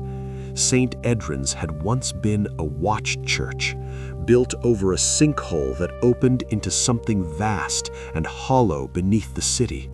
When the ground began to shift in the late 1800s, the clergy claimed the earth itself was grieving, crying out before disasters. The bell was never meant to warn people. It was meant to feed what listened below. Grief had weight. Sound had substance. The bell gathered mourning from the city and poured it downward, keeping something ancient asleep. But belief faded. Attendance dropped. The morning hour became ritual without faith, and the thing below began to wake. The whispers grew louder each night. People across the city reported dreams of bells ringing underwater, of voices calling their names from deep places. Those who listened too closely were found dead at 3:18 a.m., faces frozen in expressions of unbearable sorrow. Elena realized the truth too late. The bell needed a mourner, someone who understood loss deeply enough to anchor the sound, to mean it. Her brother's death had marked her, chosen her. At 3:16 a.m., she climbed the tower one final time. The wind howled, violent and eager. Shadows stretched unnaturally across the stone walls. Beneath her feet, the city trembled. She stood before the bell as the whispers rose into a single voice. "Mourn for us." Elena pressed her hands against the cold metal, tears streaming freely. She thought of Mark, of every name in the archives, every loss the city had swallowed and forgotten. The bell swung. 3:17. This time, the sound was fuller, heavier, layered with grief so deep it bent the air. The wind screamed as crimson mist rose from the cracks in the stone floor, pulled downward as if devoured. Something below roared in frustration, then fell silent. The city slept. They found Elena's recorder the next morning. The bell never rang again. St. Edryn's was demolished within the year, officially due to structural instability. No one questioned it. No one remembered why they should. Except, sometimes, at 3:17 a.m., insomniacs swear they hear a faint echo far below the streets. Not a warning, a thank you. Whispers of the Blood Pact. The first whisper came on a night without wind. Elias Mercer noticed it while standing at the kitchen sink, hands submerged in rust-colored water that refused to clear no matter how long he let the tap run. The pipes in the old boarding house were ancient, but this felt different, thicker, warmer. Inheritance of the damned. The house did not belong to Mara. That was the first thing it made clear. She stood in the doorway with the key still warm in her hand, staring into the darkened hall where dust hung thick as fog. The letter from the estate lawyer had been brief: sole surviving heir, no outstanding debts, vacant for decades. But the air inside the house felt occupied, heavy with the sense of being watched by something that already knew her name. The door shut behind her on its own. Mara flinched, heart pounding, then forced herself to laugh. Old hinges, settling wood. She had promised herself she wouldn't be afraid of ghosts or curses or the kind of stories her mother used to whisper when she thought Mara was asleep. Still, the house breathed. Not literally, she told herself that, but with a slow, patient rhythm that seemed to match her own pulse as she stepped forward. The inheritance came from a grandfather she'd never met, Elias Holloway. Died alone, no children listed, no visitors for years. The family tree Mara had built out of curiosity ended abruptly with his name, as if everything before him had been deliberately erased. The house reflected that erasure. No photographs, no mirrors, just walls carved with faint, overlapping symbols, circles broken by slashes, repeated again and again, worn down by generations of hands. Mara traced one with her fingers. It felt warm. The first night, she dreamed of hands reaching out of the floorboards. They didn't grab her, they didn't hurt her, they waited. When she woke, the symbol had appeared on her skin.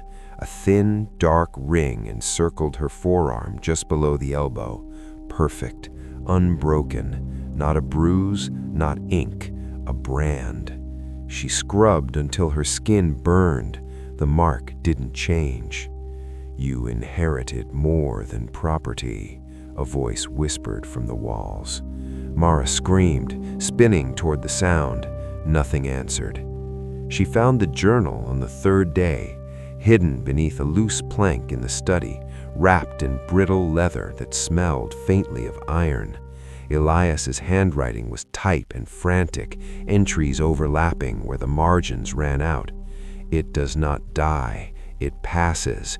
We keep it contained by staying." Page after page detailed the same truth, written in different words, different states of despair. Each generation produced a keeper, someone who remained in the house, someone who bore the mark, someone who carried the damn thing within them so the world outside could go on unscarred. Those who refused didn't escape, they spread it. Mara slammed the journal shut. "No," she whispered, "I don't accept this." The house creaked, the mark tightened. That night, the shadows moved. They peeled themselves off the walls, gathering in corners, stretching tall and humanoid, their limbs too long, their shapes unfinished. Each bore the same ringed mark, glowing faintly beneath shadowed skin. Her ancestors, not dead, preserved.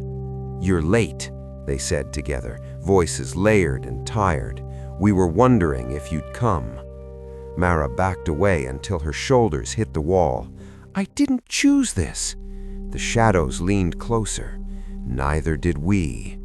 The truth came with pain. The mark burned cold as memories flooded her. Lives she hadn't lived, deaths she hadn't died, centuries of containment layered one atop another. The thing they held back was vast and hungry, a presence that pressed against the edges of reality, searching for fractures. The house wasn't haunted, it was a seal. "And if I leave?" Mara gasped. The shadows' faces twisted, not in anger, but sorrow. "Then it inherits everyone." The walls groaned as something shifted beneath them, something massive rolling in its sleep. The floor vibrated, dust fell like ash. Mara understood then why there were no mirrors. The house didn't want its keepers to see themselves fade. The choice was never really a choice.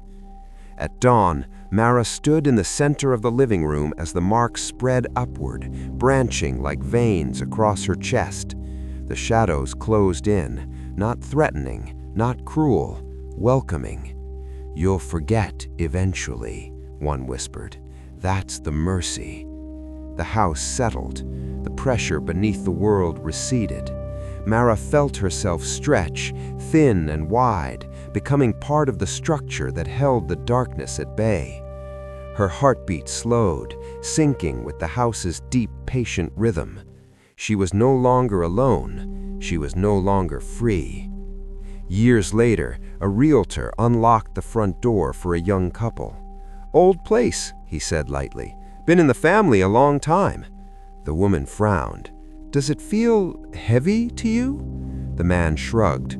"Probably the foundation." Somewhere deep in the walls, a pulse answered. The inheritance waited, because damnation, like blood, is always passed down. Legacy of the Blood Moon. The blood moon rose exactly as it had in the old photographs. Elena stood at the edge of the field, boots sinking into damp earth, and watched the moon climb the sky, huge, rust-red, swollen with light that felt wrong somehow. Not brighter, heavier. Her grandmother had taken those photographs decades ago, each one dated carefully on the back. Every blood moon, every generation, every death. Elena hadn't believed in the stories when she was younger. No one ever did. That was the trick of it. By the time belief arrived, it was already too late. Behind her, the farmhouse loomed, dark, silent, abandoned except for dust and memory. She'd sworn never to come back here, never to set foot on the land her family had bled for. But the letter had been unmistakable. "You're the last one. It will come for you. Come home." The wind picked up as the moon cleared the tree line. Elena felt it then, a low vibration in her chest, like something distant had begun to drum its fingers against the world. The blood moon was awake. Her grandmother had called it a legacy, not a curse, not a punishment, a duty. "It doesn't take," she'd said once, voice trembling as she stared at the moon through the kitchen window. "It's given, passed down. We just pay the interest." Every blood moon, one member of the family was marked, chosen, bound. No one escaped it. Those who ran were found later, drained, hollowed, their blood soaked into places that never quite washed clean. Elena stepped into the farmhouse. The air inside was thick with iron and old wood. Moonlight spilled through cracked windows, painting the floor in red streaks that looked uncomfortably like veins. The walls were covered in carvings, symbols etched deep into the wood, overlapping generations of desperate hands. At the center of the living room lay the altar. She hadn't remembered it being so big. The mark appeared as the moon reached its peak. A sharp, burning cold bloomed beneath Elena's collarbone. She gasped, clutching her chest as pain lanced through her skin. When she pulled her hand away, the mark was already there, dark, circular, intricate, complete. The legacy had chosen her. The house responded immediately. Floorboards groaned. The walls creaked inward, like ribs drawing tight around a lungful of breath. Outside, the field rustled, though no wind passed through it. Elena staggered toward the altar, every instinct screaming to run, even as she knew it wouldn't matter. "You're late," a voice whispered. It came from everywhere and nowhere. The thing did not emerge all at once. First came the shadows, stretching unnaturally long, pooling beneath furniture, rising up the walls. Then came the shape, tall, antlered, humanoid only by suggestion. Its body looked carved from darkness and sinew, veins glowing faintly red beneath its surface. The blood moon crowned it like a halo. "You carry their blood," it said, its voice layered with others, men, women, children, all speaking in unison. "You carry our door." Elena's knees hit the floor. "They said one of us had to die." The creature tilted its head. "They lied," it replied gently. "One of you must remain." The mark on Elena's chest burned hotter, spreading thin tendrils beneath her skin, mapping her veins like a blueprint. Memories flooded her, faces she recognized from photographs, relatives she'd never met, all standing where she stood now, all marked, all realizing the truth too late. None of them had died, they had joined. The altar split open with a wet crack, revealing a basin blackened with dried blood. Symbols pulsed faintly along its rim, reacting to Elena's presence. "Refuse," the creature said, "and the blood moon will take from the world instead. Cities, generations, you have always understood this, even when you pretended not to." Elena laughed weakly. "So that's it? I give myself up and it all continues?" The creature stepped closer. The air grew colder, heavier, as if gravity itself bent toward it. "It always continues. Legacy is not about endings." The moonlight intensified, flooding the room with crimson brilliance. Elena felt her heartbeat sync with it, slow, powerful, eternal. She understood then why her grandmother had stayed, why none of them had truly fought. This wasn't death, it was inheritance. Elena placed her hand over the basin. The blood rose to meet her. It didn't spill, it didn't splash, it climbed. The mark flared, and the pain vanished, replaced by clarity so sharp it hurt. She felt the land breathe beneath her feet, felt the blood moon's pull on tides she'd never known existed. The creature bowed its head. "Welcome home," it said. Her reflection shimmered in the blood. For a moment, she saw herself as she was. Then she saw what she would become. Morning came quietly. The blood moon sank below the horizon, leaving the sky pale and innocent.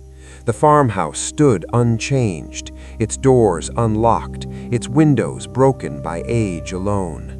When hikers passed the field days later, they felt uneasy without knowing why. The grass was darker there, richer, and on certain nights, when the moon glowed red and full, locals swore they could see a figure standing at the edge of the land, still, watchful, crowned in shadow, waiting for the next inheritance. Because blood never forgets, and the blood moon always returns. Poltergeist's grip. The first thing the poltergeist took was balance. Nora noticed it while standing at the kitchen sink. The room lurched suddenly, not enough to knock her over, but enough to make her grab the counter. The glass in her hand rattled. The faucet groaned as if tugged from below. Then everything stilled. Nora laughed nervously. "Earthquake," she muttered, though the city rarely trembled and the silence afterward felt too deliberate. She didn't see anything. That was the problem. The apartment had history. Everyone knew that. Old tenants moved out quickly. Neighbors avoided the floor altogether. Nora had taken it anyway. Cheap rent, high ceilings, and a belief that hauntings were just stories people told when houses outlived them. The second night, the cabinets opened by themselves. Not all at once, one by one, slowly, as if something were testing its reach. Nora watched from the couch, frozen, heart pounding. "Stop!" she said. The cabinet paused, then slammed shut. After that, the touches began. A brush against her wrist while she slept, pressure at her shoulders, pinning her down for half a second too long. Once, she felt fingers curl into the fabric of her shirt and tug. Every time she spun around, there was nothing there. The air felt thicker where the touch had been, heavy, resistant, like invisible hands withdrawing. Nora researched obsessively. Poltergeists weren't ghosts, the book said. They were manifestations, emotions given force, anger, grief, trauma pressed so tightly into a space that it pushed back. That night, as she read, the chair across from her slid backward on its own, then tipped, then flew. It smashed into the wall inches from her head. The grip tightened. Sleep became impossible. When Nora lay down, the mattress dipped beside her, pressed down by unseen weight. Sheets twisted around her legs, tightening until she kicked free, gasping. The room shook in short, violent bursts, like something throwing itself against reality. "Please," she whispered once, tears streaking her face. "I'll leave." The pressure eased for a moment, then came back harder. On the 5th night, the poltergeist grabbed her, not metaphorically. Nora screamed as invisible hands seized her arms, yanking her backward across the living room floor. Furniture scraped and toppled as she clawed uselessly at the air. "Let go," she sobbed. The grip tightened in response. Her back slammed into the wall. The breath punched out of her lungs. She felt fingers dig into her throat, not choking, not killing, claiming. Images flooded her mind. A woman screaming in the same room decades ago, furniture flying, rage boiling over grief, a final moment of helplessness that never ended. The poltergeist wasn't haunting the apartment, it was still trapped in it, and now it had someone solid enough to hold. Nora woke on the floor hours later. The apartment was quiet, still. Her arms were bruised in the shape of hands.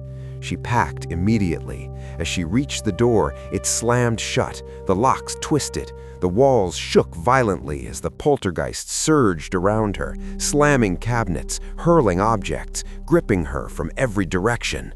"Stay!" The word wasn't spoken aloud, it was pressed into her bones. "I'm not you!" Nora screamed. The grip faltered, just slightly. That was enough. Nora ran. She smashed through the front door as it splintered inward, the force behind her throwing her onto the hallway floor. The building shook as she scrambled to her feet, fleeing down the stairs as something invisible roared behind her. She didn't look back. She didn't stop running until dawn. The apartment was sealed off weeks later, condemned, dangerous. Maintenance workers reported violent activity inside, objects flying, walls cracking, pressure strong enough to knock grown men off their feet. And sometimes, when the building was quiet, neighbors swore they heard it, the sound of hands slamming against walls, gripping, pulling, waiting. Because some hauntings don't whisper, they grab hold, and they don't like to let go. Shadows linger. The shadow didn't disappear when the light came on. That was how Lydia knew something was wrong. She stood in her bedroom doorway, hand frozen on the switch, staring at the far wall. The overhead bulb hummed to life, flooding the room with pale yellow light, but the shadow remained, stretched tall and narrow in the corner near the closet. It wasn't cast by anything. No furniture stood there, no hanging clothes, no angles that made sense. It simply was. Lydia turned the light off. The shadow didn't move. She turned it back on. Still there. Her stomach tightened. "I'm just tired," she whispered, though the room felt wide awake, attentive. When she stepped forward, the shadow thinned slightly, as if making room for her. The apartment had always been dim. Old building, small windows. Shadows were part of its personality. Lydia had lived there for 3 years without incident, until the lingering began. At first, it was subtle, her shadow arriving places before she did, waiting at the end of the hallway, draped across the kitchen floor when she hadn't entered the room yet. In the bathroom mirror, it clung to her reflection even when she shifted out of alignment. She tested it. She raised her arm. The shadow hesitated, then followed. Too late. Sleep became difficult. In the half-dark before dawn, Lydia would feel watched, not by eyes, but by absence. The shadows gathered thickly around her bed, pressing closer the longer she stayed still. One night, she rolled over and felt cold brush her cheek. She opened her eyes. The shadow leaned over her, stretching from the wall like liquid pulled upward, its shape almost human, but never quite finishing itself. Lydia screamed and snapped the bedside lamp on. The shadow recoiled, but did not vanish. It retreated to the corner and waited. She started leaving lights on, all of them. The shadows grew sharper. They pooled where light shouldn't allow them, layered atop one another, overlapping like stains.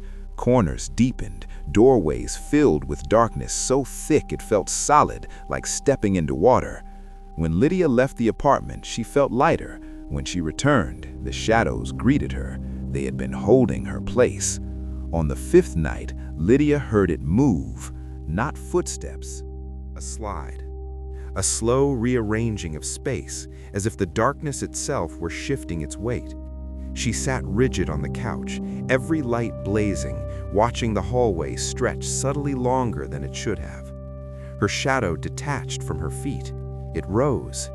"You noticed," it said, not aloud, but inside her chest, vibrating through bone. The voice sounded like hers after crying too hard. Lydia couldn't speak. The shadow tilted its head. "Most don't. That's why we stay unfinished." "What are you?" she finally whispered. The shadow smiled without a face. "We're what's left." The truth arrived like a memory she'd tried to forget. Her childhood bedroom, the nightlight burned out, her mother gone. Lydia curled under blankets, refusing to move, convinced something waited in the dark. She remembered thinking, "If I don't look at it, it can't take shape." The shadow leaned closer. "You never let us finish," it said gently. "You carried us forward instead." The apartment changed after that. Rooms narrowed, ceilings dipped, walls bent inward just slightly, like a body hunching against the cold. Every surface cast multiple shadows now, none of them agreeing with one another. Figures emerged within them, tall, thin, patient, each one familiar, each one unfinished. "They linger," the shadows whispered, "because you did." Lydia backed toward the door. "I didn't mean to." The shadows didn't argue. Meaning didn't matter. The power went out just after midnight. Darkness swallowed the apartment completely. No streetlight glow, no city hum. The silence was total. Then the shadows breathed. They flowed toward her, peeling off walls, dripping from the ceiling, pooling at her feet. Lydia screamed as they climbed her legs, her torso, her throat, cold but not painful, heavy with memory. "Let us end," they pleaded. "Let us be whole." The darkness closed over her eyes. For the first time, Lydia didn't turn away. Morning came. Sunlight filled the apartment easily, naturally, like it always should have. The rooms felt larger, lighter, empty. The landlord found no sign of struggle, no broken locks, no blood. Only an odd detail noted in passing. At certain angles, the walls cast a shadow shaped like a woman standing still, and no matter how bright the light grew, it never quite faded, because some shadows don't chase, they wait, and some never leave. Shadows of the devil. The shadow appeared before the man. That was how Sister Agnes knew the stories were true. She stood alone in the chapel at dusk, lighting the final candle, when the temperature dropped sharply and the flame bent sideways as if breathing around something unseen. Against the far wall, a shadow stretched tall and narrow, cast by nothing at all. It moved. Agnes froze. The chapel door remained shut. No footsteps echoed. No figure crossed the threshold. Only the shadow shifted, lengthening across the stone floor like a living thing, testing its reach. She crossed herself. In the name of... The shadow twitched. The candle went out. The town had been rotting for years. Not outwardly, not in ways that made the news. It was a quieter decay. Neighbors who stopped helping one another, confessions left unspoken, small cruelties excused and forgotten. Sin didn't announce itself here. It settled. Agnes had felt it in the confessional booth long before the shadow appeared. People spoke softly now, carefully. They avoided naming what they'd done, choosing silence instead of absolution. Something had been listening. The shadow returned the next night. This time it waited outside the chapel, stretched across the ground beneath the bell tower. It moved against the moonlight, flowing backward where shadows should obey. When Agnes approached, it recoiled slightly, not afraid, but curious. "You're early," she whispered. The shadow deepened. A voice came from it, low and distant, like words spoken through layers of earth. "He follows." Agnes's knees weakened. The devil? The shadow rippled, amused. I am what arrives first. The town changed rapidly after that. People began seeing things in the corners of their homes, elongated silhouettes that didn't match their bodies, shadows that lingered after lights were turned on. Mirrors reflected movements a fraction too late. Arguments erupted without warning, old grudges surfaced, confessions turned to accusations, and everywhere the shadows grew darker. Agnes walked the streets at dawn, blessing doorways, praying aloud. With every prayer, the shadows thinned slightly, but never vanished. That was when she understood. The devil hadn't come yet. These were only his shadows. On the seventh night, the church bells rang without being touched. Agnes descended into the crypt beneath the chapel, following the sound of low murmuring that vibrated through the stone. The air thickened with heat and ash the deeper she went. At the center of the chamber, the shadows had gathered. They clung to the walls, the ceiling, the floor, overlapping, merging, forming a single vast silhouette that bent reality around it. Faces surfaced briefly within the darkness, whispering names, regrets, unfinished prayers. "You've been busy," Agnes said, voice steady despite her terror.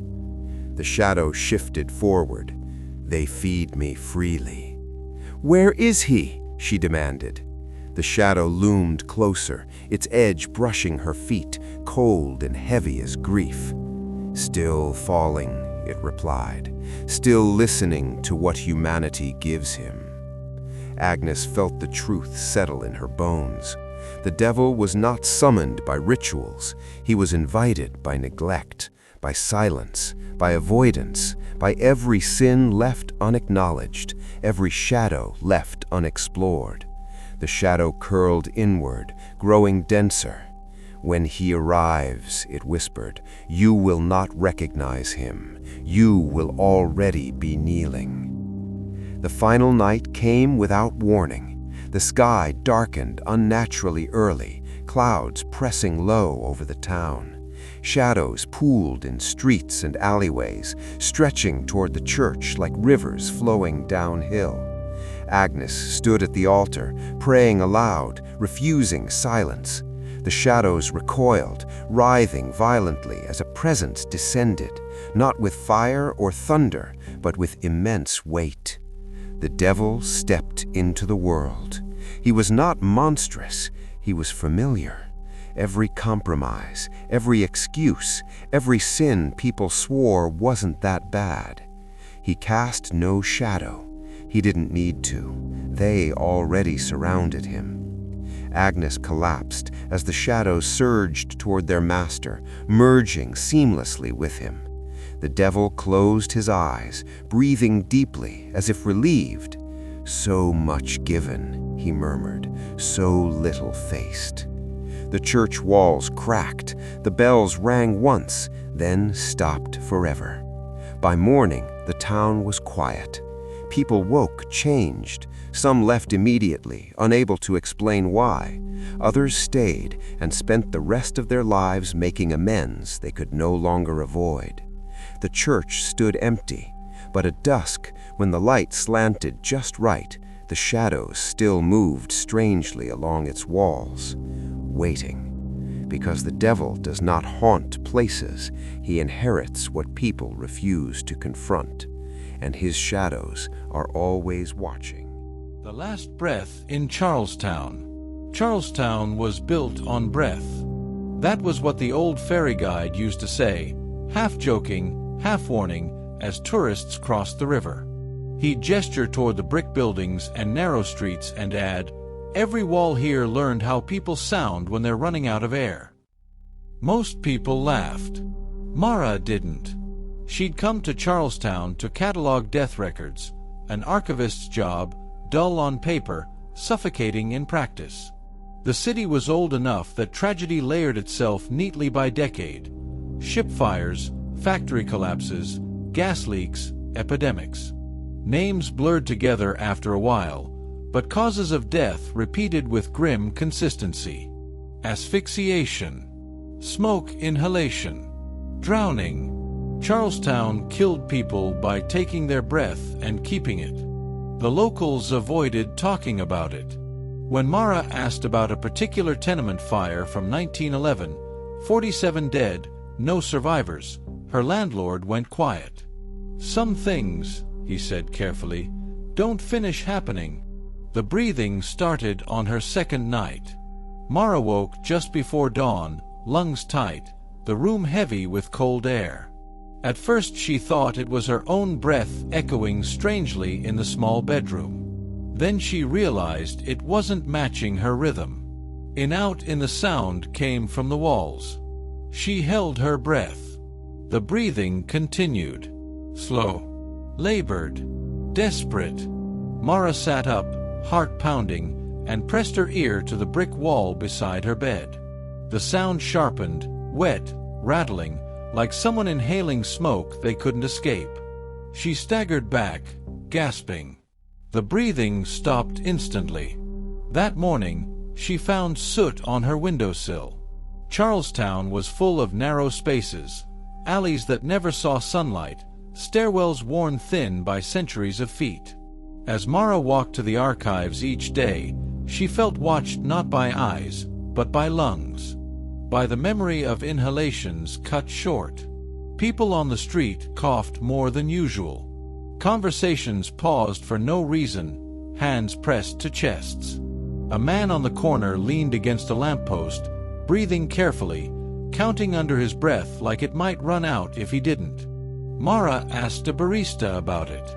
"Air's been bad lately," the woman said, though the windows were open and the breeze smelled clean. "Feels used." That afternoon, Mara uncovered a pattern. In the records, entire families had died in sealed rooms, cellars, ship holds, factory floors, yet witnesses described something odd.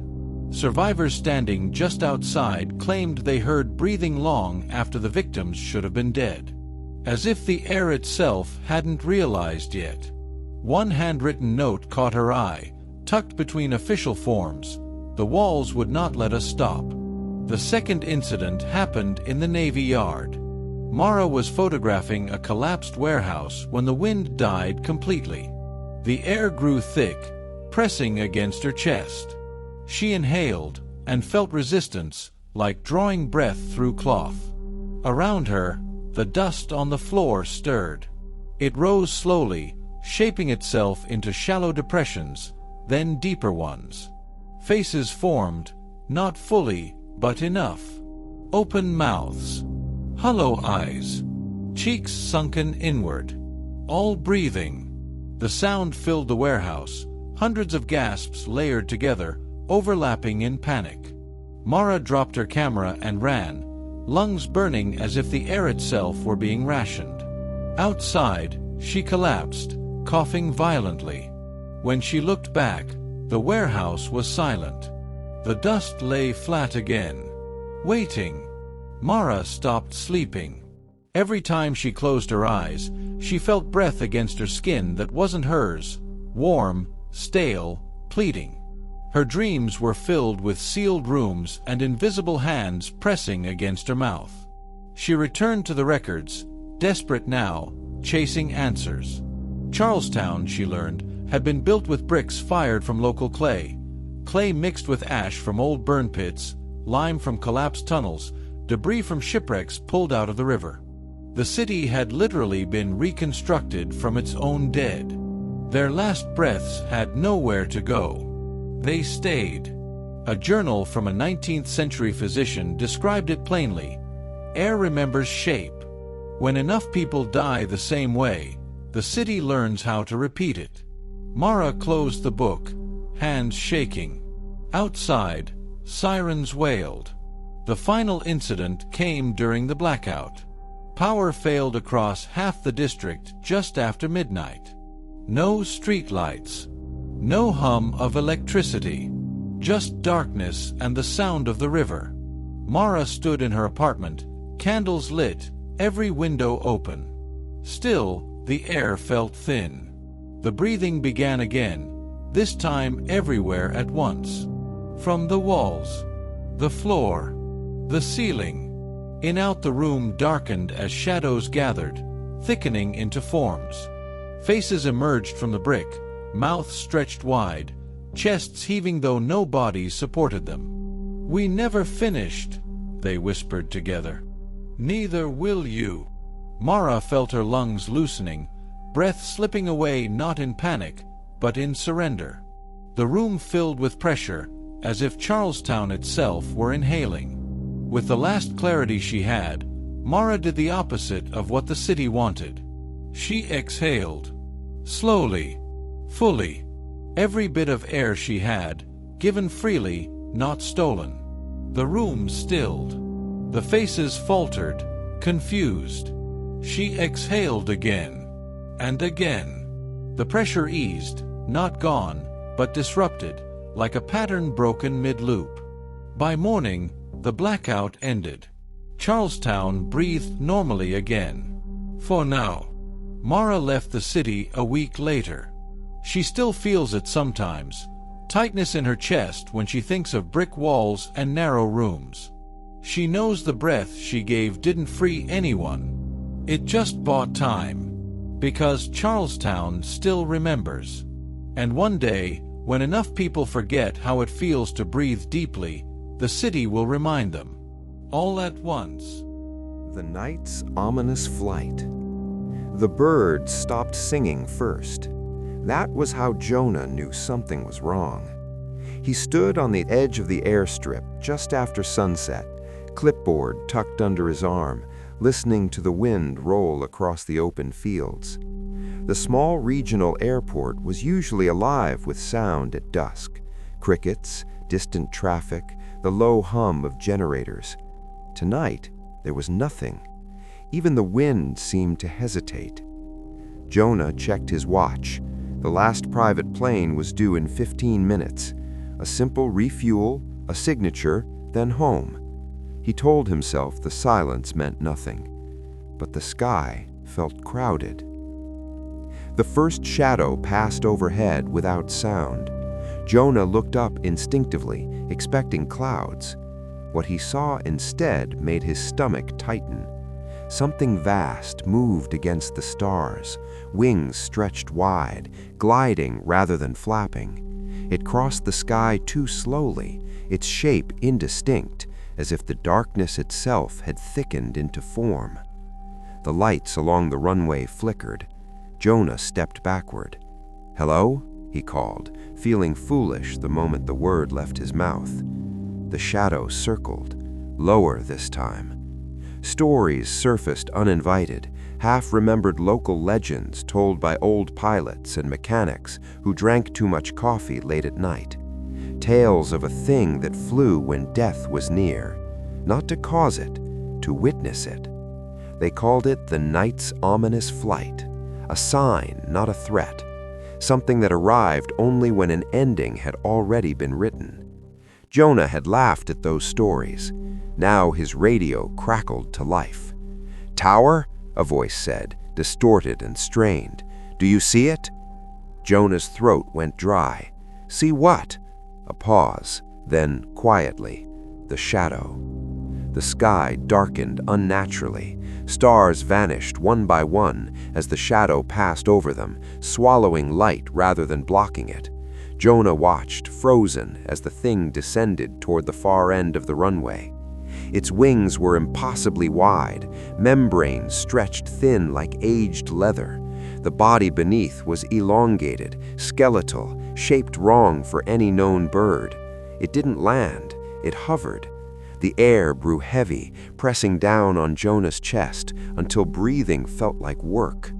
The radio hissed, then went dead. Jonah understood then. The creature wasn't here for him. Not yet. The private plane appeared through the darkness moments later, its landing lights piercing the gloom as it descended too fast, too steep. Jonah ran forward, waving his arms, shouting warnings that the pilot couldn't hear. The shadow turned its head. The shadow turned its head. The plane clipped the runway hard, skidding violently, metal screaming as it tore apart. Fire bloomed briefly, then died, smothered as if the night itself had leaned in. Silence followed. The shadow lifted. Jonah dropped to his knees, shaking. The creature circled once above the wreckage, wings beating slowly now, deliberately. He felt it looking at him, not with hunger, not with malice, but with something disturbingly close to sorrow, a witness to witnesses. When it passed overhead again, Jonah felt cold settle into his bones, as if part of him had been marked. The shadow rose higher, folding back into the sky until it was nothing more than darkness among darkness. The birds did not return. The investigation called it pilot error, mechanical failure, a tragedy with no supernatural explanation. Jonah didn't argue. He quit 2 weeks later, unable to stand beneath open sky without flinching. At night he dreamed of wings cutting silently through the dark, of shadows passing just out of sight. Years passed, the legend faded, until one night, on a different stretch of land, another man looked up as the stars began to disappear, and somewhere above him, the night's ominous flight began its slow descent once more. Because it never hunts, it only arrives when the ending is already falling, and it always leaves someone behind to remember.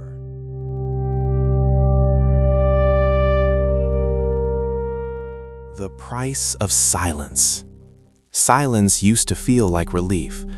After the accident, after the shouting and the sirens and the questions that never stopped repeating, silence became Emma's refuge. She learned to crave it, the way quiet wrapped around her thoughts and dulled their sharp edges. That was why she moved into the house at the edge of town. No traffic, no neighbors close enough to hear her breathe. Just wind through dead grass and the soft creak of old wood settling into itself. The real estate agent called it peaceful. The house agreed. The first night, Emma noticed how complete the silence was. Not just the absence of noise, but something deeper. No hum of electricity, no distant animals, no pipes ticking behind the walls. When she turned off the lights, the quiet pressed in until her ears rang. She smiled. This was what she wanted. The silence asked for very little at first. When Emma played music, the speakers crackled until she turned it off. When she spoke aloud, her voice sounded thin, swallowed by the room before it could echo. The house preferred whispers. She complied.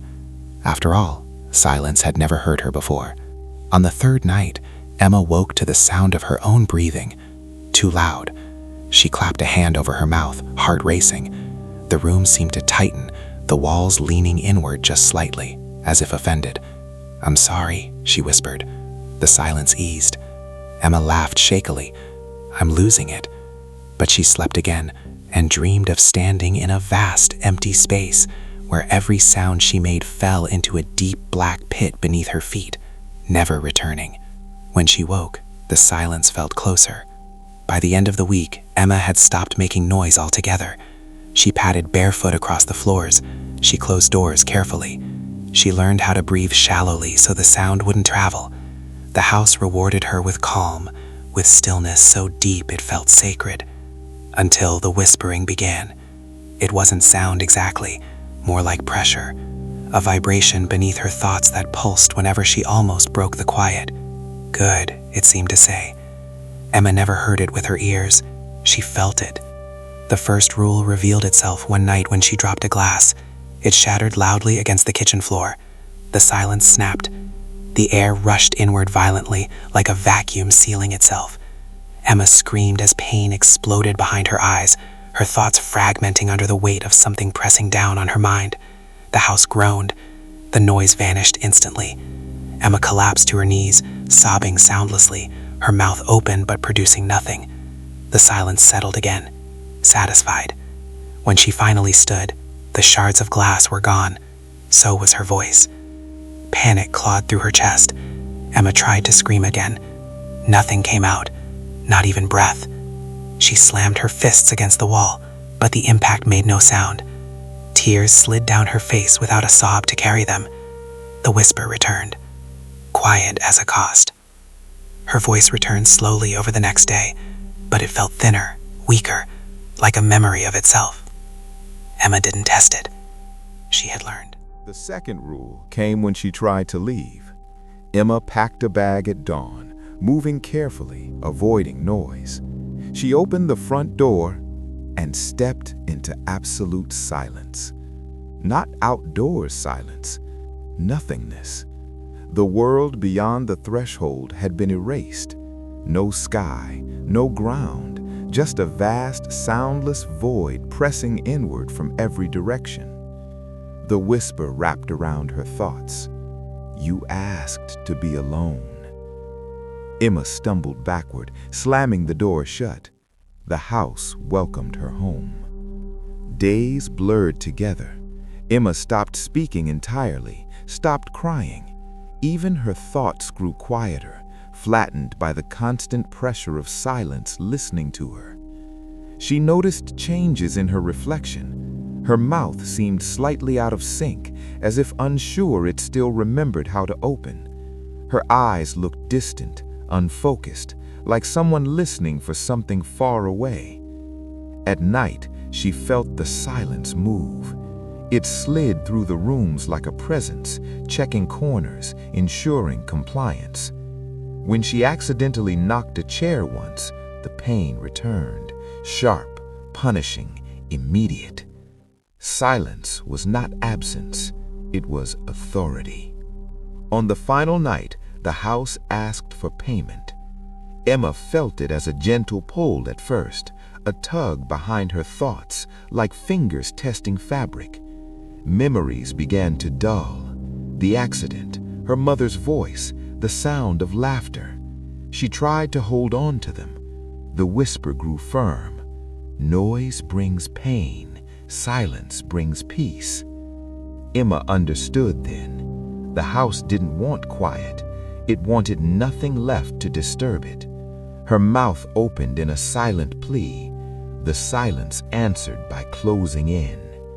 The house was found weeks later by a maintenance worker responding to a complaint. Too quiet, the neighbor had said. Doesn't feel right. Inside, everything was pristine. No dust, no damage, no sign Emma had ever been there, except for one thing.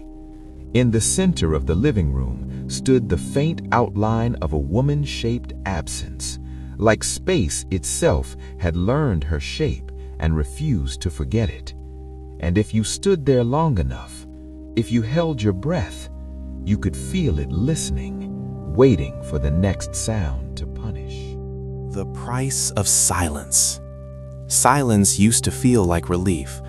After the accident, after the shouting and the sirens and the questions that never stopped repeating, silence became Emma's refuge. She learned to crave it, the way quiet wrapped around her thoughts and dulled their sharp edges. That was why she moved into the house at the edge of town. No traffic, no neighbors close enough to hear her breathe. Just wind through dead grass and the soft creak of old wood settling into itself. The real estate agent called it peaceful. The house agreed. The first night, Emma noticed how complete the silence was. Not just the absence of noise, but something deeper. No hum of electricity, no distant animals, no pipes ticking behind the walls. When she turned off the lights, the quiet pressed in until her ears rang. She smiled.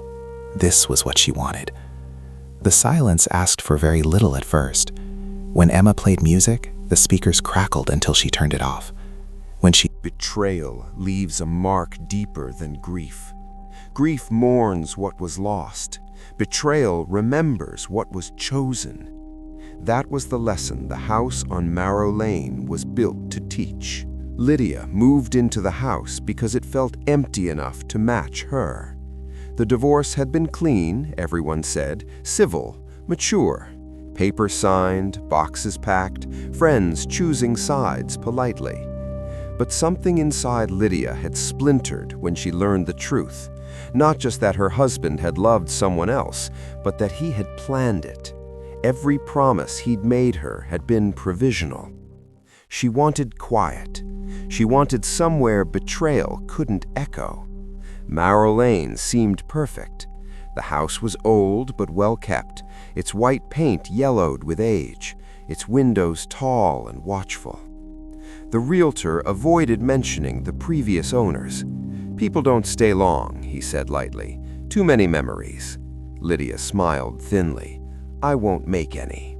The first night she dreamed of laughter, soft, intimate laughter, not joyful, but conspiratorial, whispered jokes shared in the dark.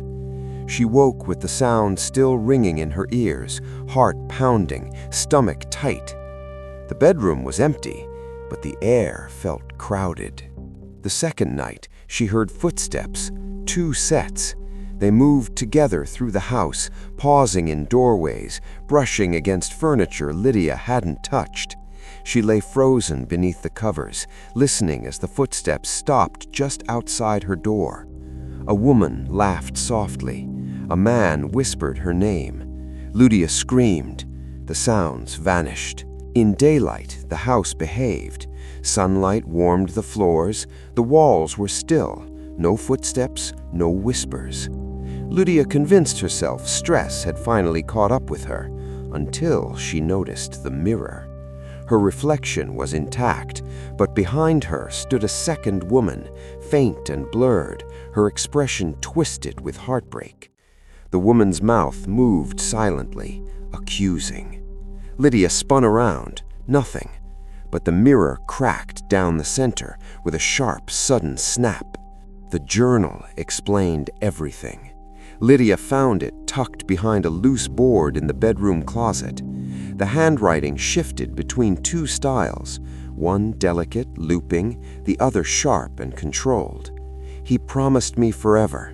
She never mattered. We were careful. She trusted you." Dates stretched back decades. Each entry described a different couple, a different betrayal. Same house. Marrow Lane wasn't haunted by the dead. It was haunted by the betrayed. Women who had been lied to, partners who had been replaced quietly, carefully, lovingly. Their heartbreak had soaked into the walls, into the floors, into the very structure of the house, and now it waited for someone who understood. The ghosts appeared fully on the 4th night. They stood at the edges of rooms, pale and translucent, their eyes dark with grief and fury. Men appeared too, flickering, unstable, caught in moments of deceit and regret. None of them looked at Lydia.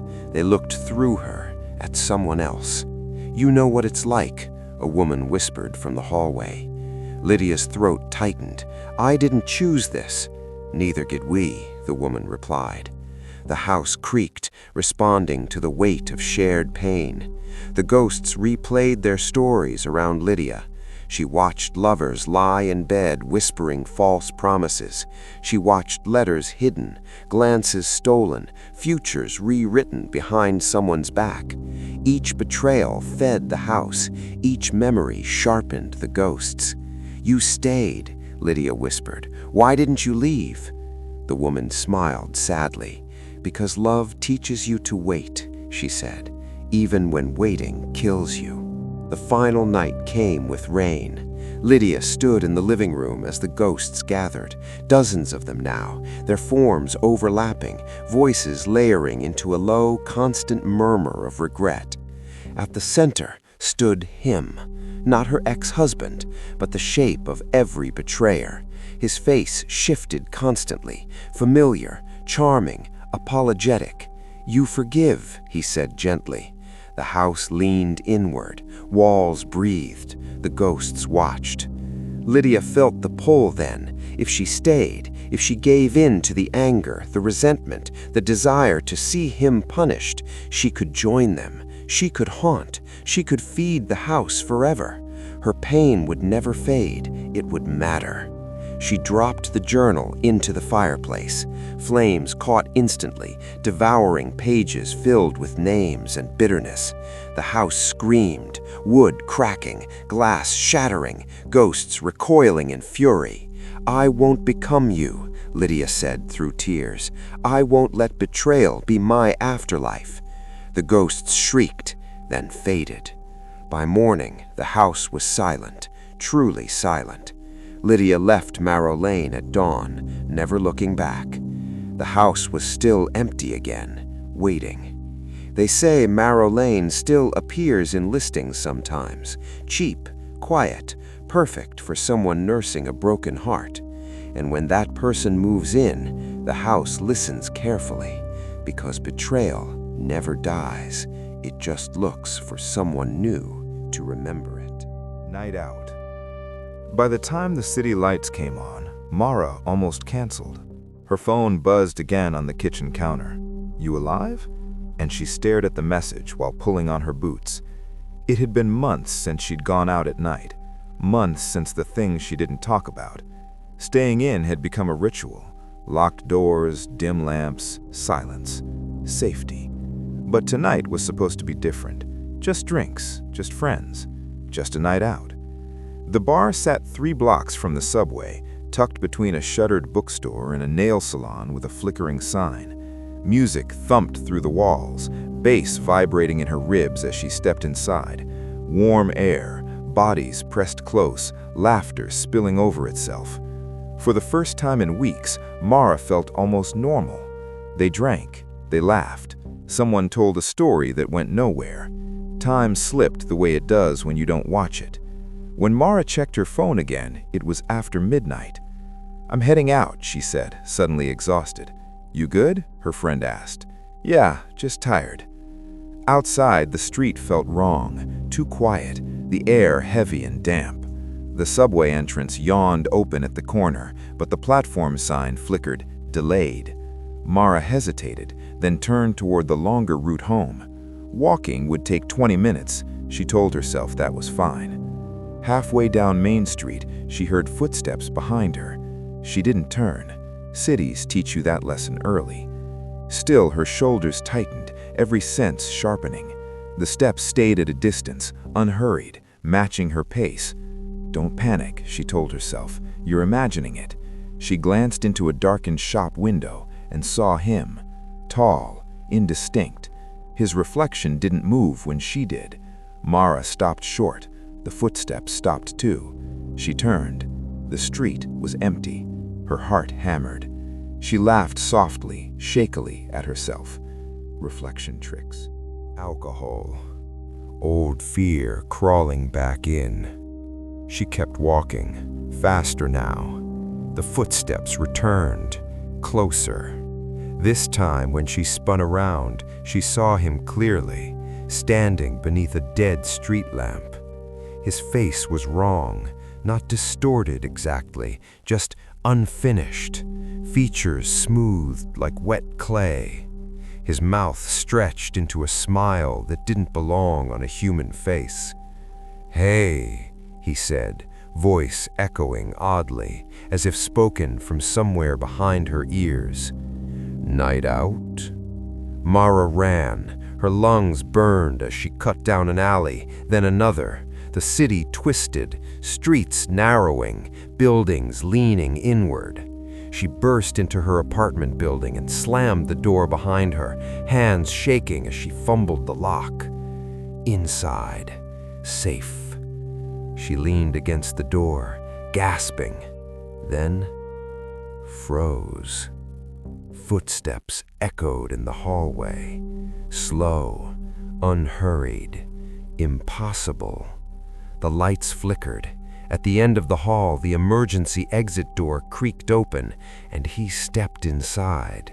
Closer now, more detailed and less human. His shadow lagged behind him, stretching in the wrong direction.